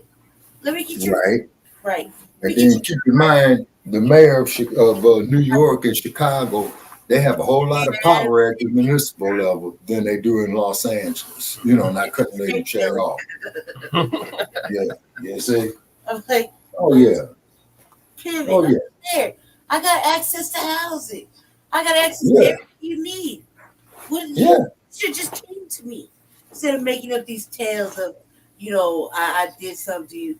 Come on now, look, I'm 30 years ago. I was a young sprott bachelor. You know what I mean? Young man in my prime. You know what I mean? Just like, Willie Brown, he was an old bastard when he was fucking Kamala Harris. Kamala Harris was 30 and he was 60. He was a pig, I know that. You in the academy, I'm in the academy. But now, you must have some issues. Let me help you out. Let me help you. I'm the mayor. Let me help you. Pivot, Mayor Adams, pivot. And then the cool part about it is with him being a... Don't be that guy, Mayor Adams. Don't be that guy. Pivot. Yeah. And with him being a crook and an opportunist and a sellout, you know what I'm saying? That falls right up under his... Yeah, that sounds like the same... That sounds like just another cat in his same alley where he's an alley cat. You know what I'm saying? Somebody pulled his whole card. Yep. Yeah,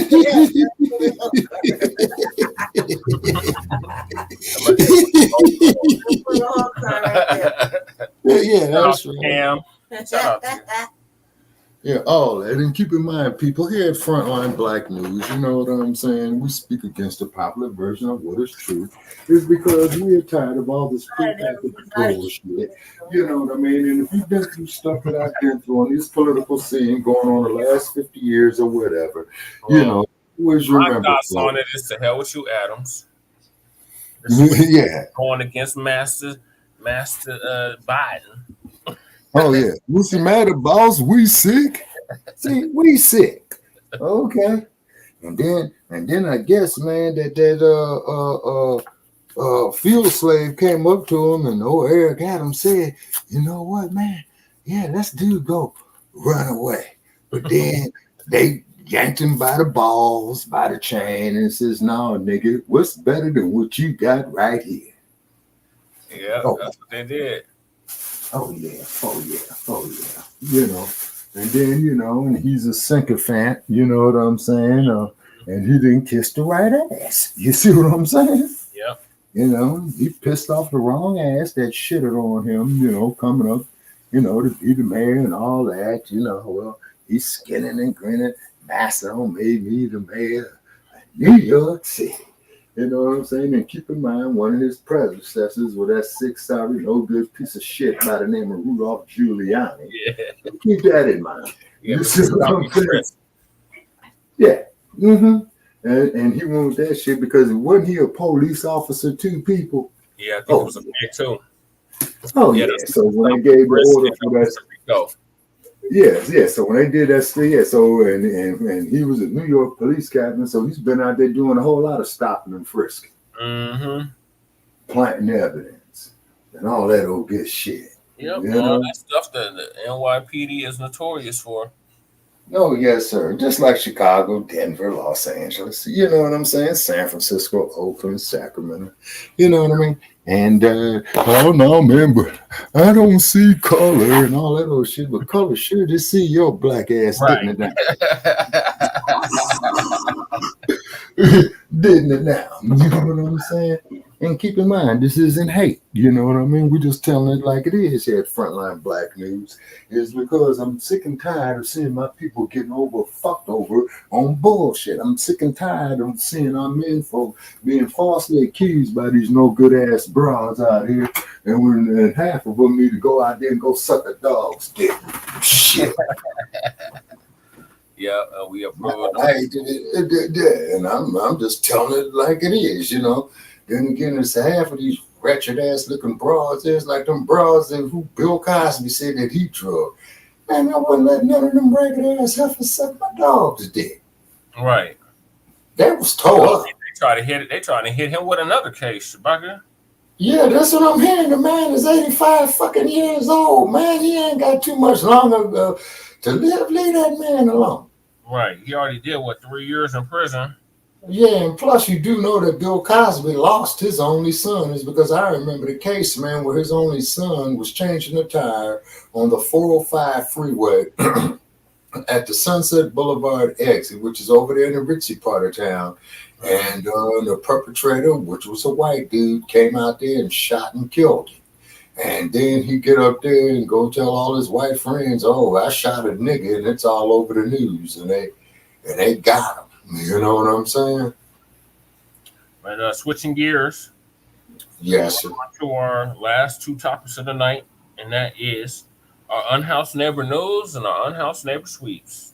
Yes, sir. So, do you want to give us an update on what's happening in California or in Nevada on the Unhoused Neighbor News? Okay, well, okay, from what it is. Yes, sir. Okay, in the city of Los Angeles, from what I understand, the voters had passed something called safe housing or safe streets, something like that. I read in the newspaper, and they had so much money allocated to Karen Bass, and all she did was just house only 250 people. Yep, that sounds about right. Right. Only 250 people, and you got damn near 25,000 homeless motherfuckers out there in the city of Los Angeles. I wouldn't be surprised if it was 50,000, Shabaka. Sir, it just might be because the last time I went through there, man, I saw the homeless man all down there, man, off of 7th Street, over there by Fred Jordan, Town Avenue, you know what I'm saying? All up and down Central Avenue. From downtown clear out there, man, shit, to Century Boulevard. Damn. And the main ones out, yeah, man. And that's quite a distance. And the main ones, man, that you see out there homeless, man, on these streets that I talk with are black. Mm-hmm. Yes, sir. Then you even got the homeless lined up over the damn overpasses of the Harbor fucking freeway. Yep. Gents been up there, you know, buckets out there with people pissing shit in. So, of course, you know, the damn LAPD that they going through there anytime they getting ready, man, locking people up, man, for vagrancy. Yep. Say, just to fuck you around, just to get you down there, man, to the Twin Towers where you get fucked around some more. Then, as you know, when you go into the county jail, you're subjugated to picking up other cases. Yep. And speaking of jail, the guy who's doing 22 years down there, in federal prison in Arizona, the one that sliced up George, Derek Chauvin, you know what I'm saying? Yeah. Yeah, you check his case out. Yeah, you know, if you check his case around, they fucked him around on a plea bargain right there. You know what I mean? And really, he did the community a service. You know what I'm saying? In my opinion, fuck Derek Chauvin. Right. How dare he get up there on TV, on the eyes of the world, and murder that man? Right. You know?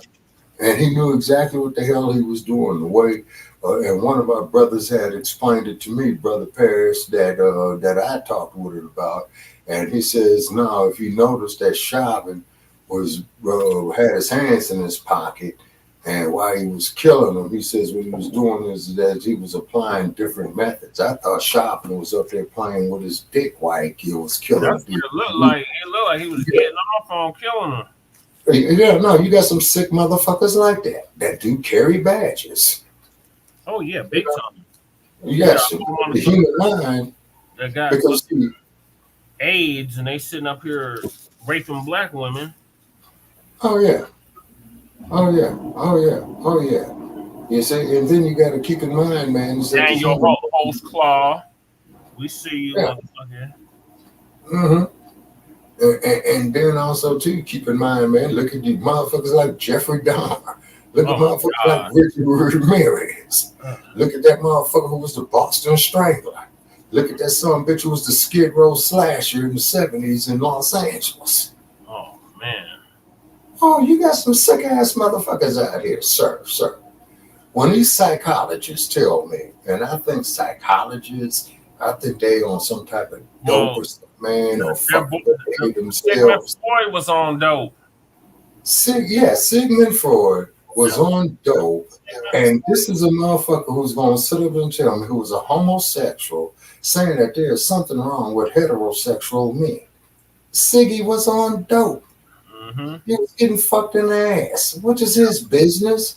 He had his human rights and his civil rights, but I find it kind of difficult for a dope fiend and a dude who's a homosexual going to tell me, a heterosexual man, that when I have certain fantasies about women, there's something that's fucked up with me.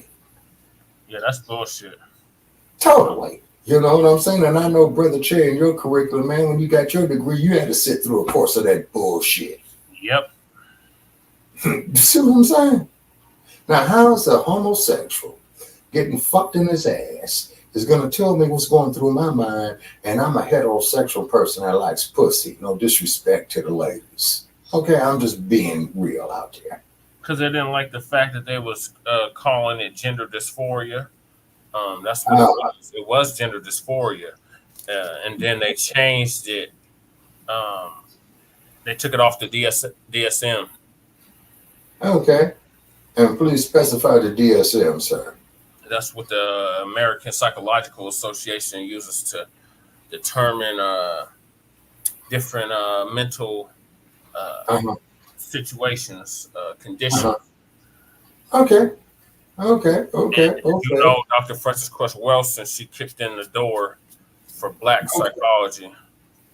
Oh, okay, yeah. So I gotta read some more literature by Dr. Wilson. I wish when I was in college I would have attended one of her classes. Right. Oh, Jay's in the building. Was cracking, cuzzo? Okay, who's that there? Jay Militant? Yep. Bang, Niner gang.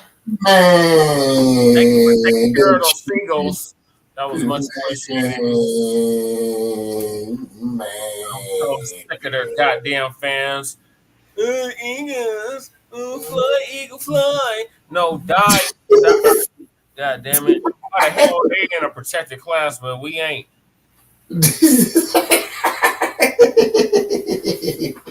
Well, keep in mind, folks, that Mad Dr. D was from Philadelphia. Yeah. I give him some grace because of Mad Dr. Yeah, and then him and I, man, that anytime, man, that Philadelphia played the Eagles, anytime Philadelphia played Chicago, we'll sit up there, man, and make us a half-ass bet, you know what I'm saying, and then argue about the shit the next day, you know what I'm saying. And then also, too, The Raiders, yeah, you're playing the Fight Queen. Don't bring Yeah, no the Raiders up. Nobody want to hear about the Gators. Sir, we're pirates, man. Nobody want We to hear go about everywhere. the unhoused pirates that have no sea, that have no boat. Sir, No boat, no the sea. desert was the sea at one time. Millions of Great years Salt. ago. No, but it's still a sea, It's not currently though. Yeah, well, let's say it's a sand sea. You know what I'm saying? Like a sand sea. Yeah, you know what I mean? And then also too, like I said, and I just want to put on this here too, just a little bit there, Brother Che too, is that what we're going to talk about, man, on one of the upcoming episodes too, about how Black men or the Black athletes and the alumni who retired from professional sports and college alumni, that didn't make it to the pros. Much better, Jay. Yeah. Fly Niners. Man. Yeah. And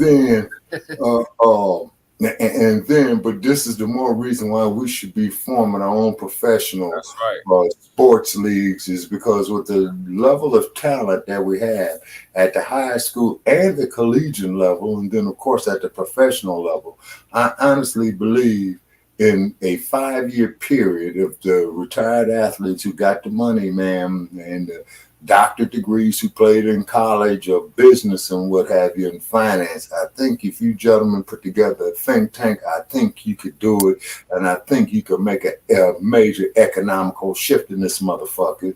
And then Elon Musk, who just lost, what was that? He lost $44 million.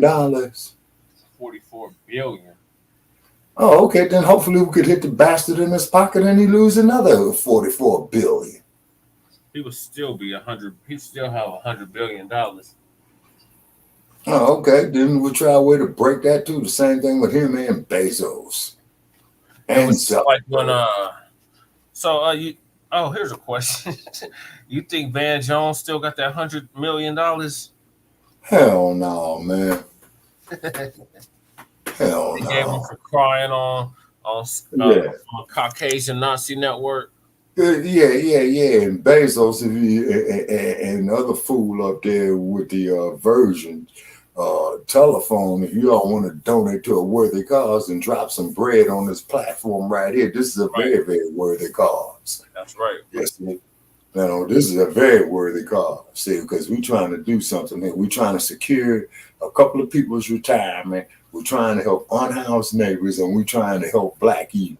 Is what we're trying to do. And we know that we are the most hated people on this planet. And the reason why and the only reason why you other motherfuckers out here on planet Earth hate us is because you sons of bitches cannot be. Speaking of which, I don't even want to talk about it right now, but the punk ass Michael Rappaport and then this other chick, Juliana something, talking about Black people need to be going out supporting Israel. Fuck no. We already been there, done that. It was not reciprocated. And Ralph Bunche already done that. Ralph Bunche, exactly. Yeah, they don't even recognize Ralph Bunche, who in the 1940s, man, who negotiated for them. They don't even have nothing named after him in Israel. Precisely. Named after him, nothing. None of that. And Ralph Bunche was from the city of Los Angeles too, believe it or not. Mm-hmm. Okay, yeah, believe it or not. He was from the city of Los Angeles. I've done a little bit of research on Dr. Bunche. And then also too, the brother who was the LA's first Black architect, what was his name? Mr. Williams. Was that Paul? Not Paul Williams. Paul, okay, I'm trying to remember his name. Mr. Williams, who designed houses for Frank Sinatra, Lucille Ball, who designed the Beverly Hilton Hotel where Whitney Houston died at. That man at his time and his youth could not even go into those communities at that time. That was in the 1940s and 50s. Hell no, you better be the help. No, hey, that's it, because the LAPD does not mind to this day of giving you the royal treatment of beating your ass to a pulp. Mm-hmm. They still specialize in that. Oh, absolutely. They the ones that brought you Crash. Mm-hmm. Yeah. Yeah, it was Brother Paul Williams. Yep, that was him. Yeah, Brother Paul Williams, and then also too in the history of Black Los Angeles, when our people was first going there, all up and down Central Avenue, they had a hotel there called the Dunbar Hotel, and people like Gella Reese, Billie Holiday, Louis Oh, Armstrong. the one you're thinking of is Paul Revere Williams. Yeah. USC graduated in architecture. Mm-hmm. Yeah, he graduated USC, the University of Southern California, that sits in the heart of South Central LA. He's been sitting there since 1888. Just like the University of California at Berkeley's been up there since 1880. You see? Yeah. All right. So therefore, what it is that you had the systemic racism, man, ever since the first slave was brought here to the United States. That's still in effect today. And this is why I'm deleting and blocking these stupid, ignorant ass Neanderthal motherfuckers and Queens and shit. Saying, so jail tells on slavery. Bullshit. You motherfuckers came there with divide and conquer. And then when we did have our wars, we did incorporate the losing nations into the winning nations, but then the European with lies, deceit, prepackaged bullshit, what have you. Oh, you came in with divide and conquer techniques. And then when you got the slaves down there to Goree Island, the motherfuckers who you bought them from, you kidnapped him too and took the money back. So I don't even want to hear that shit. I don't give a fuck about no Greek slaves. I don't give a fuck about no Roman slaves or none of that. I could care about no Slavs. Yeah, exactly. Thank you. See, I could care the fuck less. Say, because how in the hell is these Europeans going to sit up here? Don't give a fuck about no Khazars. Exactly. None of that shit. How in the fuck they going to tell us about slavery?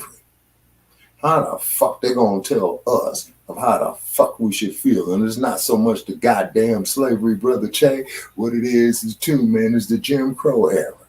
You see what I'm saying? Look at little Ruby Ridges. Look at Emmett Till. Look at Elizabeth Eckford, what they did to her. Look what they did to Martin Luther King. Look at the 4 little black girls they bombed in the church. But yeah, thank you. Look what they did to George Stinney. The Scottsboro boys. Yeah, sir, we can go on and on and on with all the documented incidents of this here, Brother Che. And as you know, and I know, not to mention all the undocumented incidents of this. It's just like when Sister Ida B. Wells was out of Chicago, man, because they used to have housing trade there. Yeah, she was Yes. She reported black journalism. That's all she did. Yes, sir. Journalism, but she lets you know, like, this is what's happening in the North. Because remember, the North was supposed to be different. The North wasn't like that. Right. No, there was actually more lynchings in the North than there was in the South. Hell yeah. And then out in the Wild Wild West, they had that shit too. Look at Taft, California. Yeah. Stay silent and keep moving. Fuck that. We talking and we will fuck you up, period. I know that's right. Okay, Jay Militant. The other way when you glance at us. No, we're gonna laugh at you, and you're not gonna put us in a goddamn laughing barrel. You're not gonna make us the target. Hit the nigger game. No, none of that. No. Right. And sink the black baby and all this old type of shit, man. Okay, but keep in mind, folks, to the general public out there, this is not hatred of what we are talking about. The only thing that we are doing, folks, is going through our common experiences as black people here in the United States and relating the damn truths that we live through as a people. And we're sorry to burst your bubbles. This ain't Disneyland. This ain't Hollywood. Okay, we don't believe in Transformers right here. There's no way in hell a man is going to menstruate out the crack of his ass. He can't do it. And then don't count. Stop it. Yeah, thank you. Yeah, thank you. Oh my God. Yeah. My mom and was I think like, what the fuck is this? I said, I must you, Mom. I don't. And then we up the ante on that day too, man, up to $400, I think. if you motherfucking transvestites and if you motherfucking men folk going around in women's clothes talking about that you're a woman, all you got to do is just prove your last bona fide menstrual cycle. It has to be your own clothes. It has to be your own clothes. Exactly. And we will give you $200 motherfucking dollars. But when you bastards can't do it, then you give us $2,000. Exactly. We have a lifelong target on us. I remember when my mom told me that I was 5 years old because I was like, what? Yeah, I mean, It's like they want to kill you. They want to incarcerate you. They want to do all kind. And I was 5 years old, y'all, and I'm like, dang. And then they got all these street organizations. And then you got all these street organizations that want to go out there and kill each other. Street organizations, quiet as it's kept, because it's not getting the knowledge ain't getting out there. But we're gonna get it out there on Frontline Black News. Quiet as it's kept, majority, if not all of the gangs were started to protect the neighborhoods of which they started from white supremacy, from white mobs, from the lynch mob, from all of that. And now that's why my campaign, we said redirect the aim. That's what we got to redirect the aim. This is the true open enemy over here, but not your brother or right next to you or your sister next to you. No, that's your that's gonna be your out. So if you have an ally, that's the closest one you're gonna get. And then keep in mind, we ain't got no friends and we ain't got no allies. So we shouldn't be caping for nobody besides us. Right, and we can't afford to. We are public enemy number one. And just simply of who and what we are. Yeah, exactly. You're not gonna gaslight us and tell it, oh no, that's all you hear. Oh, you're just really bitter. Oh, you're just really angry. Even if that was true, I have every goddamn right in the world to be fucking angry. I'm looking around like, why ain't the rest of y'all angry? Like I know I can't be the only one that's angry about this shit. And and then I've been in the so-called conscious community before it was the thing to do. We ain't new to this. We true to this, and this is why this is called Frontline Black News. You're gonna get the news from a black perspective, specifically about Black American, descendant of American slavery, freedmen perspective. Right. And this is why we have Shabaka's Black Experience Enhanced, is because we deal with the Black experience from the beginning of time to 10 minutes ago. Right. You see what I'm saying? The world. Let's see. Exactly. Black News supposed to be, FBA, like ADOS, like DOAS, because Yvette stole that from a brother named Nelton. Oh my God, what is his damn name? Nelson Shelder. I believe that's his name. But either way, Native Black Americans, as Dr. Claude Anderson was talking about back in 2013, 2012, the true Aboriginal people of this land here in what we call America with a triple K. Right. And really the name of this continent is Aztlan. Or Turtle Island. Oh, okay. All righty. Okay.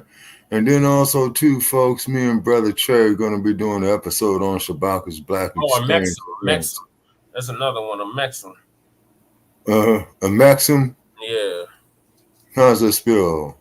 AX. UM? Yep. Oxum or what have you. Okay. But however, though, folks, we're going to have a... Unhoused. Before you go, Shabaka. Get a rundown on what's happening here in high income city. Well, unhoused situation. So we down to the wire with Johnston. So Johnston is the newly selected. He wasn't elected. Selected mayor of Denver, Colorado, has this House 1,000 plan. So this after he done stole me and Lady Chay's intellectual property. It's having a very hard time implementing it. I wonder why. So now he is down to the wire. He has announced, what was that, baby, like 2-3 months ago, this House 1,000 plan.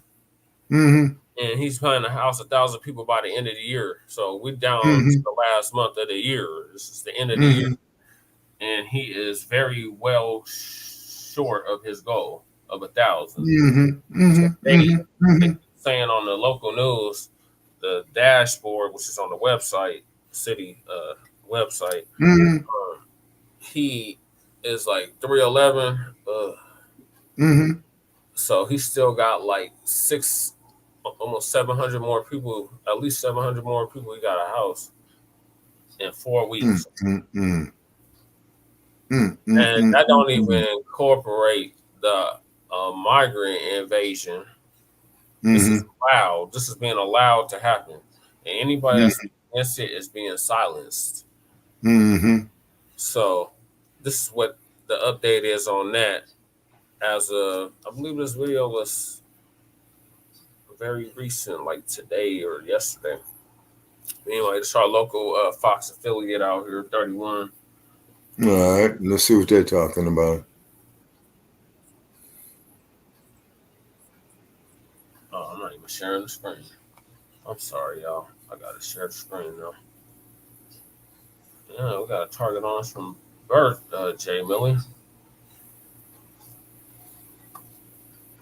Yeah, I know that's right. Yeah, Jay Militant. Yeah, he says it's different when you have a lifetime target on you. Yeah, yeah. Just because the color of your skin.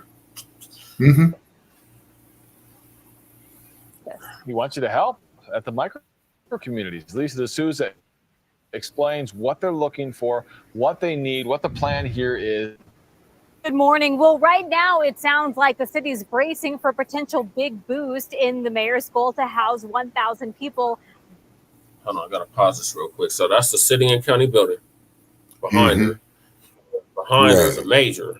Jesus Major. And you remember me? I took several pictures of us when I was with Denver Homeless Out Loud of us pointing out little baby Jesus. So they coming up on their.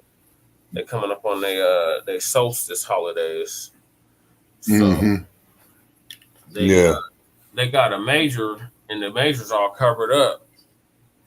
Right. Oh yeah, the nativity scene, as they call it. Yeah, the nativity scene major out there, right? And yeah, the three wise men. That's allowed to happen. You see, baby Jesus is all wrapped up, the family all wrapped, everybody wrapped, right? That's allowed in the city and county of Denver, but actual people on the street covering themselves like baby Jesus, that's a crime. Good God. It ought to be a crime, for a son of a bitch to make a law like that. So goddamn inhumane, man. And at the same time, we ran Initiative 300. And Initiative 300 was going to basically repeal the urban camping ban. Right. Couldn't allow that. They shot that down, talking about we can do better. So we're going to let you know, you can do better than this, Johnson. It should be free 10,000 or house 10,000. Right. 100,000. Like, if he's really trying to do something, but he ain't. And this ain't his idea. We had something similar planned on our end. But I just want to point that out because they allow that, but and right behind her, they're gonna have right where that the nativity scene is, they're gonna have the We Will Remember in like 2-3 weeks. Okay. For all the unhoused neighbors that died on the streets that year. Yeah. Yeah, that's sad. By the end of this year. So to break down what we know at this point, we know that the mayor is really asking for volunteers on Thursday. In particular, that is going to be the first of several calls for volunteers here. Now you want to house people. I was promoting this since I started running for political office, even before that. But these months, we can do better. Okay, so now you want to take a homeless person home. Unhoused neighbor home. Oh, now the mayor said we need you to do this. Oh, now you want to go volunteer to help the mayor get his goal. Yeah. Remember, I had that. Me and Sekou, we had that. How take a dog. Poodle. We was giving dogs to the poor. house. And then I had some shit where I was like, well, you could take a Unhoused neighbor home for the night. And they just laughing. And now here we go with this shit. Really asking people to help with people who are moving out of camps, helping them move into their housing, and then also with shelter intake as well. So here's a bit of a breakdown on all of this. At this point, you can see here on the city dashboard. So he is very short. So 311, he still got a long way to go to meet that goal. That's just the goal. The goal is much higher, but that's what the goal is at this time with the current mayor. So he ain't gonna make it. He ain't gonna make it. Me and Lady Shay been done called it. Like, he is not gonna make it. And the next year he gonna say the same shit. Prepackaged bullshit. Prepackaged bullshit. And then they keep talking about they ain't doing sweeps, but yet they are doing sweeps. But yet they're saying they're not doing sweeps. So it's just faces change, but the game remains the same. It don't matter who you put in there. If Bloomberg paid for this to happen, and Bloomberg was the mayor of what city? New York. Yeah, so we want to turn Denver into another New York, basically. And then Brother Che, right here, I'm just bringing up on Los Angeles on some numbers right here. There are currently at least 63,706 people experiencing homelessness in LA County, according to a count by the oh my God. In 2020. That's what they're reporting, so it's easily over 100,000. Oh yeah. Oh hell yeah, definitely.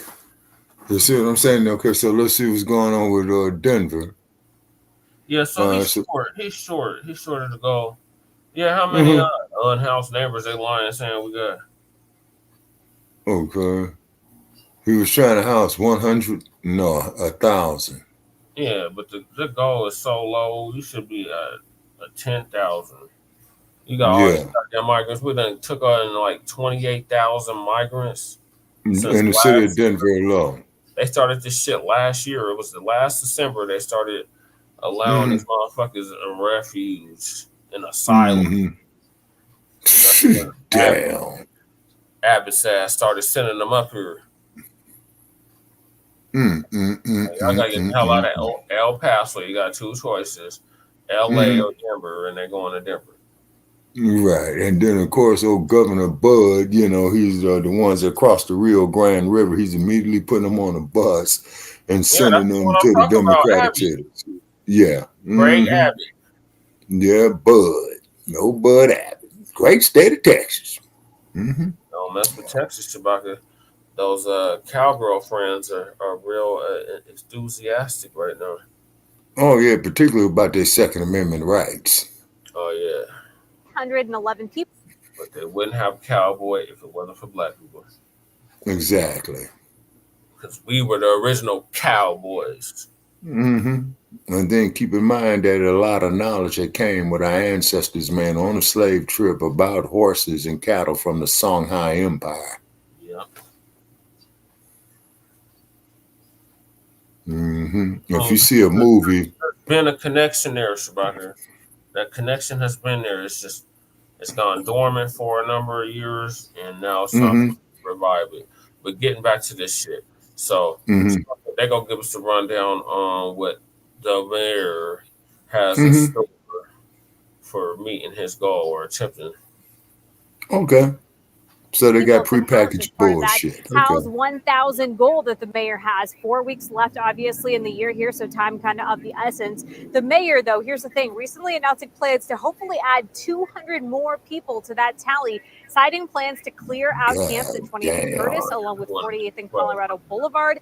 Outreach teams have already started reaching out to people living at those camps, the city says. Now, as for Thursday's call for volunteers here, there are two shifts they're asking for help for, two 2-hour shifts. There's a morning shift from 9:45 to 11:45, followed by an afternoon shift picking up from 11:45 to 2:45 p.m. So officials say if you're interested in volunteering, of course, you got to wear warm, comfortable shoes and clothes that could potentially get dirty as well. We also know that the House 1000 initiative in and of itself was estimated to cost about $48.6 million at last check. That is what the overall estimate was. We have reached out to the mayor's office to see how much has been spent at this point, and then why the city is asking for volunteers as opposed to employees in this effort. We know there are going to be several different calls for volunteers. Oh, I know why. So they could take that money and stick it in their pockets. We've got more information up on our website. Put it in their coffers, yeah. Live in Denver, Lisa D'Souza, Fox 31. All right, Lisa, thank you. Oh, Kelly. Somebody gonna get paid. Mm-hmm. It ain't gonna be us. So. Okay, so that's encampment. Encampment. You might remember that post office, Shabaka. Yeah, it looks familiar. Off the 20th. Mm-hmm. But this is 21st. Okay. Between And that's near the 5 Points. I know that. Champa and Curtis. Yeah, I remember Curtis Street there. I remember Champa. Okay. Remember California. Yeah, obviously. Colorado Boulevard. I remember that. Monaco. I remember that. Quebec. I remember that. I'm right on Quebec. Mm-hmm. North Quebec when it was an air. These people so stupid. You so ignorant. How you move to a new city or another city and not learn the history of that city? Like, they so fucking stupid. These mothers, they didn't even know why there was so many motels along Quebec. Mm-hmm. And Colfax. And generally when you have... Those were the highways. Right. Oh, the interstates. Exactly, because Colfax, man, would take you literally through halfway through the state of Colorado. We've already discussed this numerous times about it.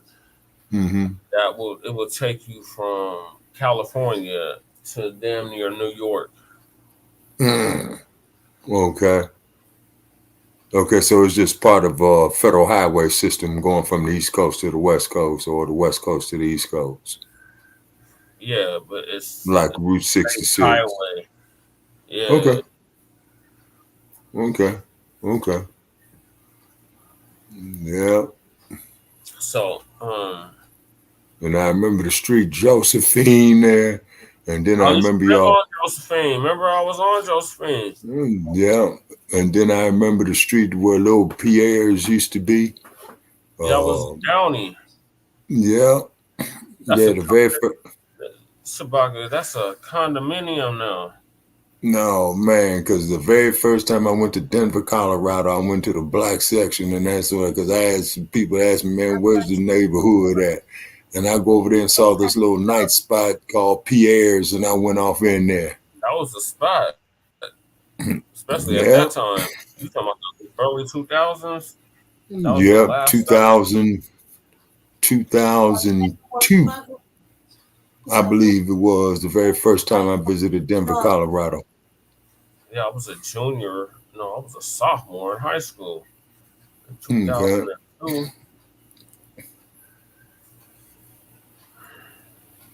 And where's our man from Chi-Town, Real Walkie Talkie? He got, I don't know. We should do a welfare check on him. Right. No, I'm dead serious because this shit that we doing, Lady J, hell yeah, we better do some damn welfare checks on each other. That's for real. That's a shout out for the real sister. Get your boy. We miss him. Man, they be getting frontline black news confused. Mm-hmm. Black first. I know. Indeed. You won't let him on the show, Jesse. Jesse. We did let him on the show. What was he talking about? Real walkie-talkie? Yeah. Oh, yeah. He was dropping the whole. Are you serious? Are you serious? Yep. Yeah. He was dropping. And these motherfuckers here in Denver are looking for. Now you want to ask about him. Okay, so you got a lot of overdose deaths. I didn't bring up Shabaka as the one that asked about him. I didn't even mention Bebezzle. Yeah.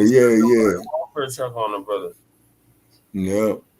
Denver homeless problem is out of control. Same shit they're saying about Los Angeles. Same shit they're saying about Oakland. There's like 2 more videos I want to play. Jeez. So I think that's the same one. The Denver couple's adoption finalized a few months. Wait a minute. Denver's homeless is out of control. Probably play this one. This is one. Why are you on a whole new screen? Man, don't you just hate, man. Micro communities. What are you doing? I'm playing clips, baby. Well, why are you in the blue when you were in the green? I've been in the blue. But that's not what the StreamYard is. Yes, it is. What are you doing, man? I'm in your shit, but it's paused. No, mine is purple, not blue, not green. There's no weird shit over there. What are you doing, man? Pull it together. I got it together, chill, buddy. So this next story is about quick, over, easy payments. Yeah. Denver selects 3 nonprofits to operate micro community sites. Micro communities. I wonder where that idea came from. I wonder where that idea came from. Oh, I know the answer. We all know the answer. Me and Lady Check. So, that's the one I'm gonna play next. So they call themselves using these nonprofits to create these. They're a key part of Denver Mayor Mike Johnston's goal of getting 1,000 people off the streets of Denver by the end of this year. And tonight, the Denver City Council is considering a pair of multi-million-dollar contracts for 2 of the groups that will run those micro communities. Denver 7's Brandon Richard takes a closer look at those groups. As crews continue work getting micro community sites in Denver ready, we're learning more about who will run the sites. The mayor's team chose Colorado Village Collaborative to run the micro community near Evans and... Oh my God, I got to pause it there. So Colorado Village Collaborative. Let me tell you a thing about them.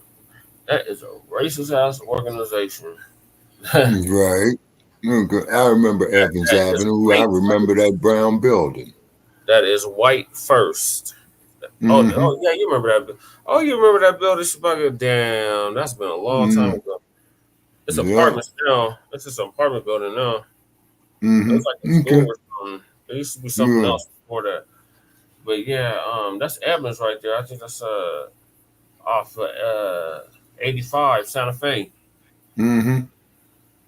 Well, for Evans. Well, I remember getting off of that exit there many a times. And if I'm not mistaken, I think that's also near the old Denver Coliseum. No, this is on the southwest side. No, okay, my bad. No, the Coliseum over where I'm at. Oh, okay. Okay, over there by the Western Stock Show. Yeah, on the other side. I'm on the other side of 70, so yeah.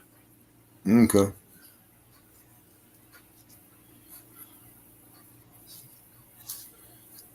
Santa Fe in southwest Denver, which will house 60 people. We're really excited about moving forward with the site and being able to launch. Dee Pearson is the nonprofit's executive director. They currently run 2 tiny home villages and 3 outdoor safe spaces. Realistically, this is our model, right? The micro communities look like a sort of a mashup between our tiny home village and our safe outdoor spaces. And so. You mean ours? Like, what the fuck? You see how they bump your head, man. You know what I'm saying? You know, with a couple of these subliminal suggestions, which is one right there. What she is, right? It's clear what the hell she is. What? Whites. What are we talking about now? Very much white. Of the Caucasian persuasion, you know what I'm saying? The CBC. Yeah, what about it? That's who they put in charge of these micro communities. Yeah, exactly. You see what I'm saying? And a lot of them motherfuckers be on more damn drugs than all allowing in. So Chewbacca, we got to get Dwayne Peterson on here. They've been terrorized. They terrorized their brother at least 2 of those sites.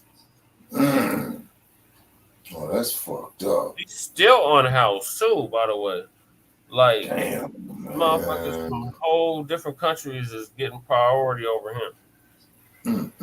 Wayne Peterson been unhoused for at least 5 years. Yeah. Damn, man. Somebody from a whole different country on a whole different part of the planet. Yeah. And they get priority over you. But yeah, that's what they're in charge of these, so it's already bad from beginning to end. Yeah. I know we've been doing this since 2017. We run 5 sites right now. I think we're well positioned to make sure the site is successful. The Gathering Place will run a second micro-community in downtown near 14th and Elati, which will provide transitional housing for adult women as well as transgender and non-binary people. Oh, hell no, man. Give them motherfuckers their own goddamn communities, man. That's that bullshit, man. Well, I think they did in the state, somewhere in the state. Lady Che was saying they did do some shit like that. But I remember the Gathering Place because of my mom and my grandma's. Right. Because they used to freak quite when they were on the streets or down bad. They used to, frequent the spot. So I pretty much grew up in the spot vicariously through them. Present for a lot of shit that went on, and my mom used to tell me, that type of shit. And I think I used to see those type of motherfuckers in there. Right. I'd be like, don't say nothing. Just don't say nothing. Because I was like, Mommy, that's a dude. Or, hey, that's a Big Ma, that's a dude. What are you watching? At the Gathering Place, baby. Talking about the Gathering Place. You got stories about the Gathering Place? Oh, yeah. Weird. So they put in the Gathering Place in charge of one of these safe outdoor camps. Will not listen to us, man. It's making another fucking hard. It currently runs a day shelter for those same groups. Those are among the folks who are most at risk when they're living unsheltered. She says those groups are also disproportionately impacted by violence. Look what it's being on Colfax. They don't have a safe place to go. A third site near I-70 in Peoria will be operated by Bayont Enterprises, another nonprofit. Residents of the micro-communities will come from encampments the city will close. The city set a goal of getting 75% of those residents into long-term housing. It is leaving the programming up to the site operators. They asked us to be ready by December 15th, and we will be ready by December 15th. I've spoken to both the mayor and his senior homelessness advisor. Both tell me that they're confident December 15th, they got 11 days of getting 1,000 people off the streets by the end of this year. Reporting in Denver, Brandon Richard, Denver 7. That clock is ticking, Brandon. The contracts with the 3 micro-community site operators will cost the city about $6 million. The city is also spending $4.2 million on community buildings that will be part of each site. Okay. Yeah, Micah, she had directed one of our forums, televised forums. Yeah, she was serious about it. And then there's I guess I could play this video, just give them a view of our unhoused, all the unhoused overdoses. Yeah, definitely gotta talk about that. Yeah, man. Yeah. Stay away from Hey there, good evening, and thank you for joining us for Denver 7 News at Flu. Stay away from them. Oh yeah, you're talking about that fentanyl. I think it's a weird thing, man. It's just stupid. Like, if they only see what the Gathering Place did on Colfax, like that place is like. It's the epicenter for trannies, old prostitutes, motherfucking hookers. Damn, sound like West Oakland. Homeless. That's exactly what it is, Shabaki. Maybe a sack lunch. You can put them in charge of a. No, you can wash your clothes. No, yeah, you can wash your clothes. You can take a shower. Barely. Make use of bus tokens, maybe a pass. I mean, that place is like, you going about the bus that tokens. place is like, like real raggedy. Like I was just there. Like maybe 6 months ago, I was having a we were wild ratchet adventure with one of my ratchet friends. And we stopped by there to pick up her mail. And I was in the car. I was in the car. I was like, I ain't getting out this motherfucker. She's like, come on. I was like, no. Do you see the old prostitutes here? Yep, that's the old hoes. This is the old track hoes here. Yep. Old, like we're talking like 60. Somebody's grandma, somebody's auntie. Old biddies, man. Old biddies. The transgender community there.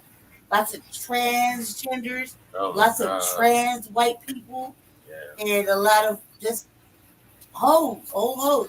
And it's really sad. It's really sad that, you know, like, it's right out of Colfax, right? But the only black people there are just the just like, man, they had a wild life. And we was over there having one of our little hours there. We was there, Ratchet Adventure. We was in the car, singing, laughing, driving all wild and shit. They're having a great time. She's like, I gotta get my mail. I was like, all right. It's time to get the mail. And she's like, come on with me. I was like, no. So she come back out. She's like, I got you a sack lunch. I was like, cuz. You're taking this adventure to a whole new level. We can have lunch at my house. She's like, I was like, what's this? She was like, PB&J and a fucking juice box. A juice box? Giving old people juice boxes. Like an actual little juice box you give a kindergartner. I was like, man, it's now terminated. Take me home. Right around the corner. Like literally. Where the gathering place is like maybe 10 minutes, maybe 10 minutes in the car for miles.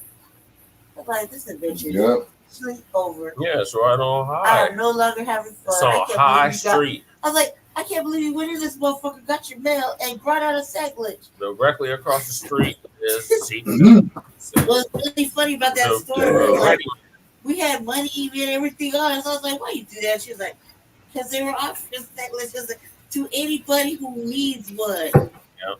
We could have had lunch at the crib. We could have went out and got something. We could have did something. I was like, why you do this? She's like, it's just habit. I was like, this is this raggedy ass kind of living we was living outside.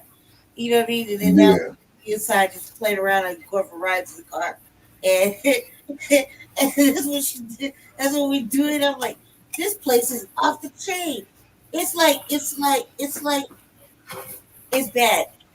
But to have them house bread or have them run a tiny home village, what they did all this time with the people on Colfax, all them old ladies I done seen coming up in my youth. Yep.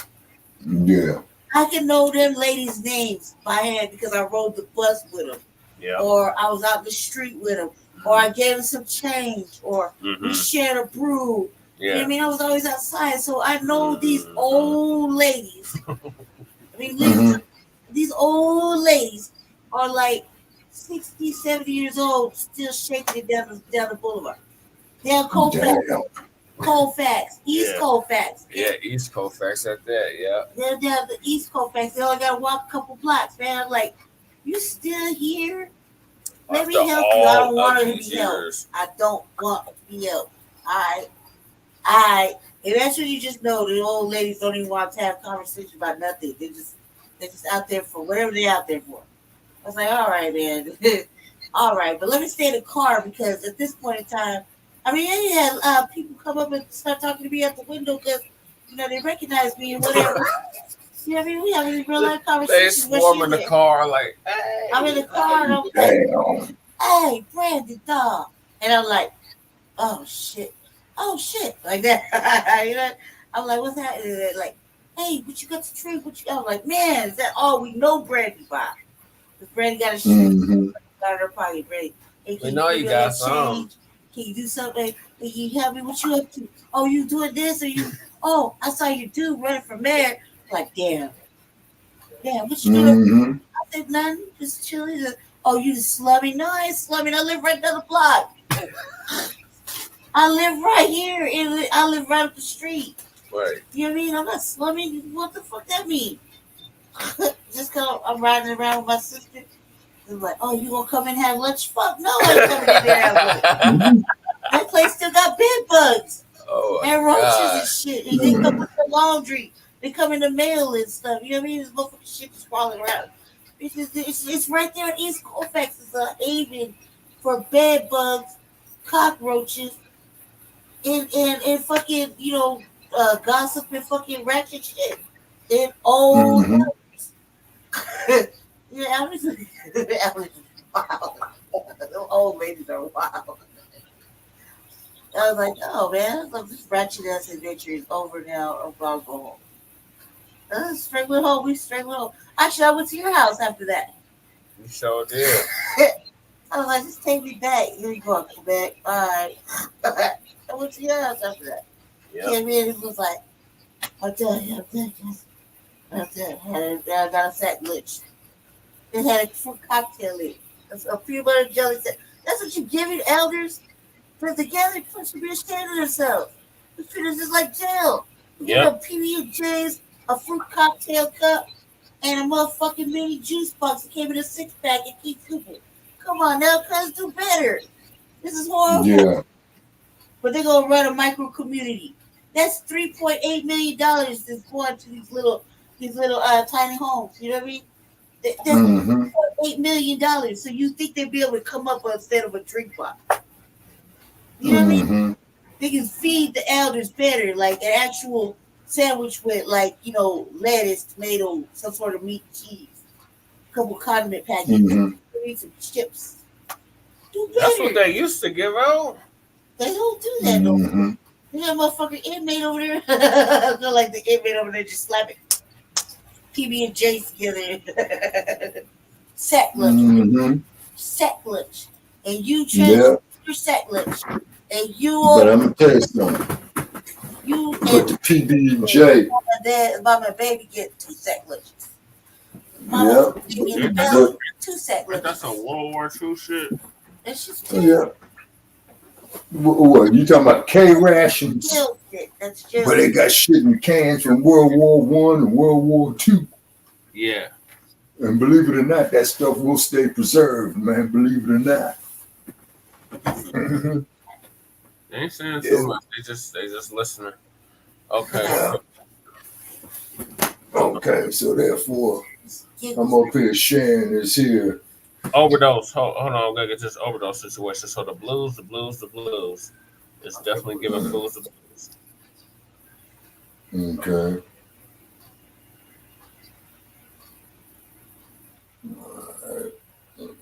At 5 this Tuesday, I'm Jessica Porter. And I'm Micah Smith. Tonight, we are following up on the deaths of 4 people who died outside of the weekend. Now, city officials say they all likely died of overdoses. New numbers show an alarming trend among Denver's homeless population. Nearly 2 out of every 3 deaths this year were caused by a drug overdose.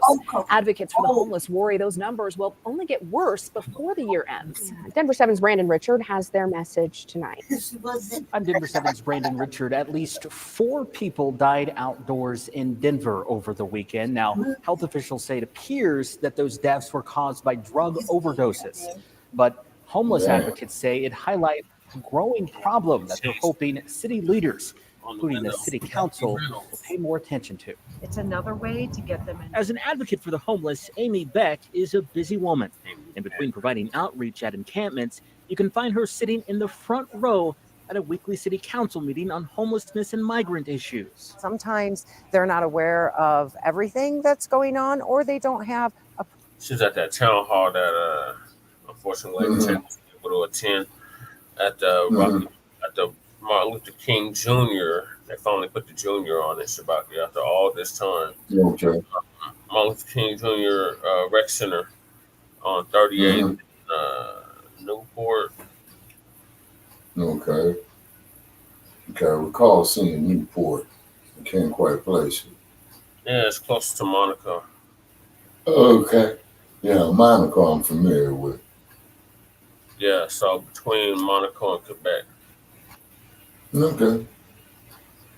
There used to be a firehouse over there. Okay. And a chain of motels. I remember those all up and down Colfax. Yeah, but those are strip along Quebec as well, because there used to be an airport. directly across the street from where I live. Mm-hmm. You talking about Stapleton? Mm-hmm. Oh, okay.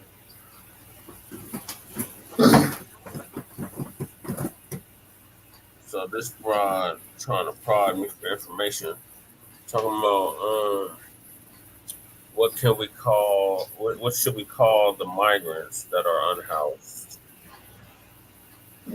I call them a bunch of motherfuckers that need to get the hell up out of here. That's what I call them.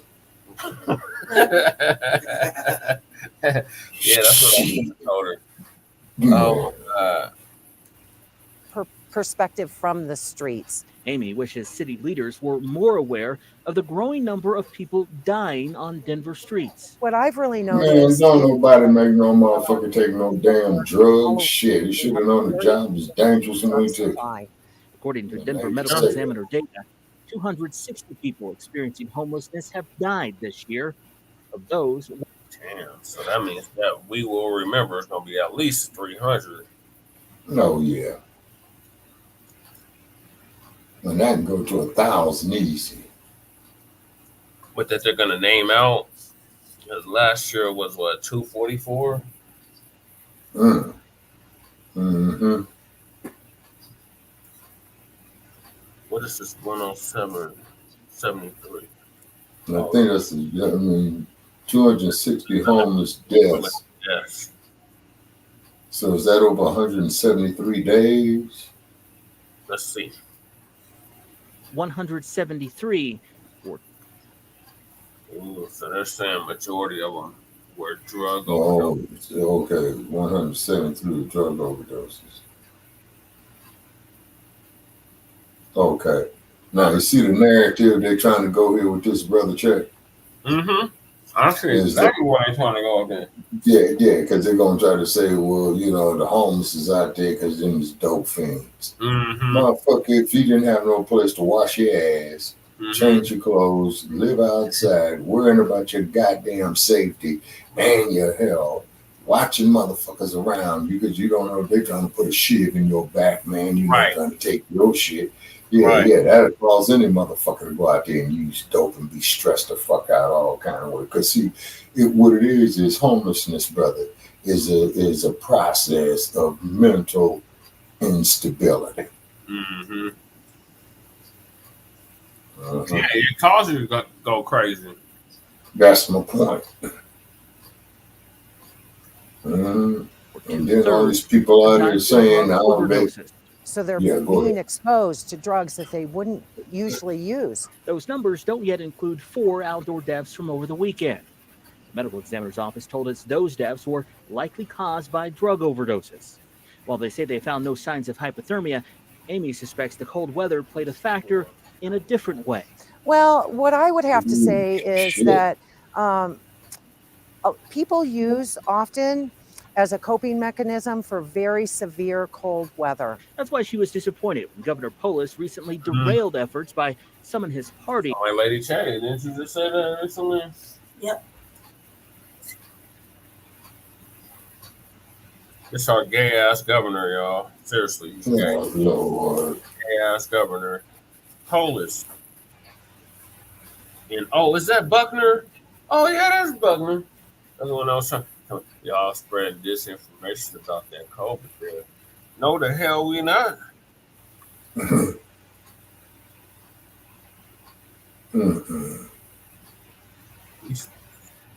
Facts. What is that? We don't fuck with none of that. The hell Right. Allow cities like Denver to establish overdose prevention centers, which would allow people to use drugs while being supervised. It's also safe injection sites. Mm.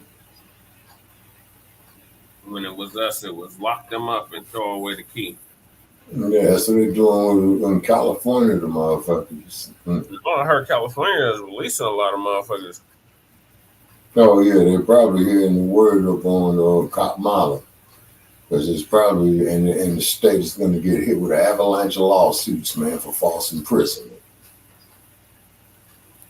Mm-hmm. Otherwise, she supports a new proposal from Denver City Councilwoman Sarah Parody to ban encampment sweeps and require warming centers open whenever temperatures fall below 32 degrees. So if we offer them a place off the streets, then perhaps we wouldn't see these numbers of overdoses during severe weather events happening in such a short period of time. Until the politicians figure it out, Amy plans to keep doing her part, advocating for those who can't advocate for themselves. In Denver, Brandon We want Richards. to do our Number work. 7. That's what We we've want to been mention doing. the outside death designation by the city doesn't necessarily mean those people were experiencing homelessness, only that they were found outside. The Denver Medical Examiner's Office tells us it will likely take several weeks to get toxicology results for those 4 cases. Digging deeper with a month. The ones they found dead on the river. Yeah, because you all got that Platte River there that goes through Denver too, right? Yep. Over there by Cherry Creek Park, if I recall. Not Cherry Creek, Confluence Park. Oh, okay. Because I remember I got lost, man, going by that Platte River one day. There's a whole trail. It's a whole like bike trail and that runs. Yeah. Yeah, you got the jogging, the bike trail, the little river itself is in the park. And I got lost in the park. Oh, you're talking about the Cherry Creek River. No, yes. The Platte is further up. Oh, okay. We're talking about Cherry Creek River. Spear. Huh? Like north of Spear. Yeah. Yeah, Sphere. SPHERE. Yeah, that Klansman. He had the idea of having all these parks in Denver. Oh, really? Left in the year, Denver has already surpassed the number of deadly overdoses from last year. I checked the city medical examiner's online dashboard for overdose deaths. The latest data shows 459 deaths. That's an increase of 6 deaths from 2022's total.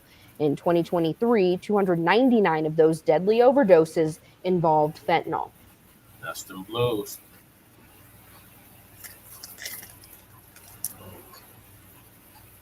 Fentanyl is the blues.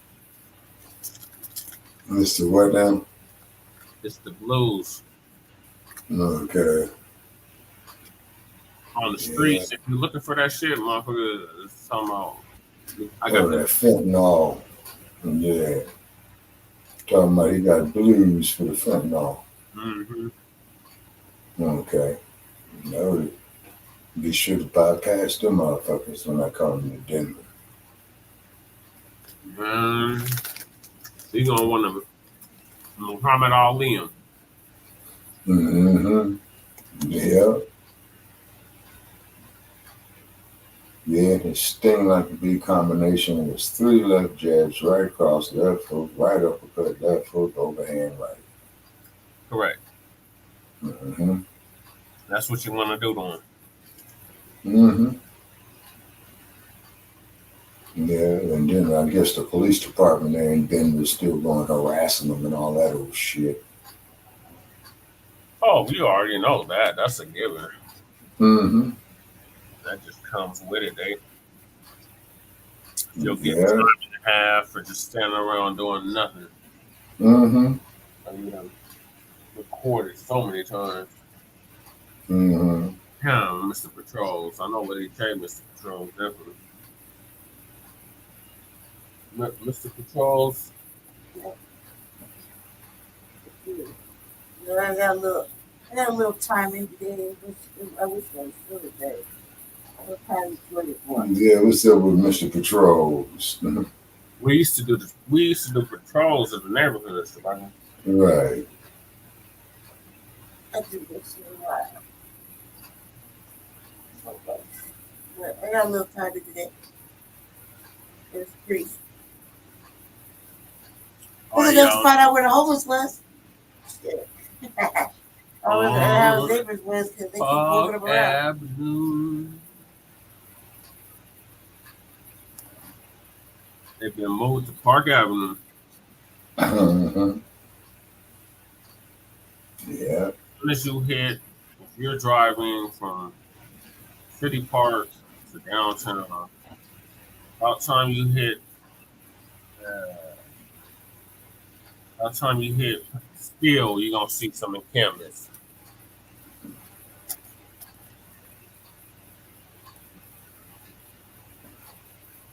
Going up 17th toward downtown. Right. And as you get closer to Broadway, the more encampments you're gonna see.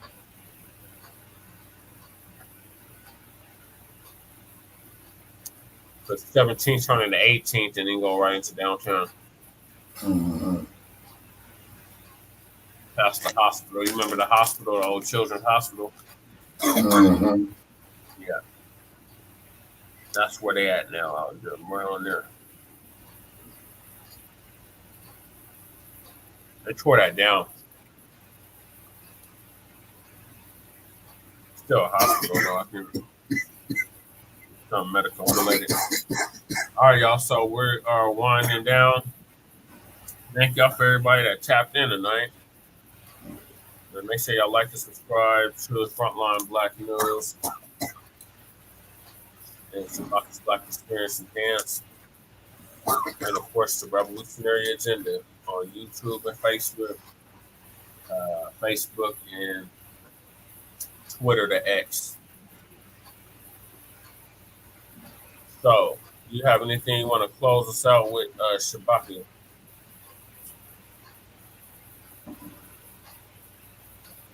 I think Mr. Sandman got to Shabaka. Shabaka, you still with us? No, he's not with us. All right, we're going to bed y'all good night. Lady Chase, you have anything to close up to say?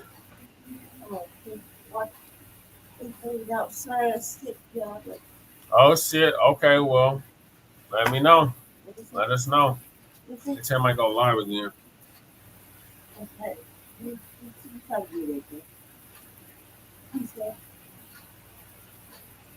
That's it. All right. So thank y'all for tuning in to season 3, episode Trey 5, part 3. Oh, you still there, Shabaka? God damn it. Where's your closing? Oh, yeah. Definitely thank y'all for tuning in to the Frontline Black News. And definitely check us out on Shabaka's Black Experience Enhanced next week. Go to Tweety Bird, click on the link. Also, too, go click our Facebook Live page, which we're currently doing the StreamYard on. It's because we're trying to keep the platforms up. And then on top of that, we deal with the Black Experience from the beginning of time to 10 minutes ago.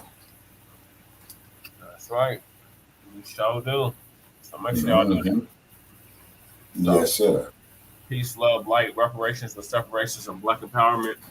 We'll be back with our regularly scheduled Frontline Black Shabaka's Black Experience Enhanced. Yes, sir. At 7 p.m. Mountain. And that number is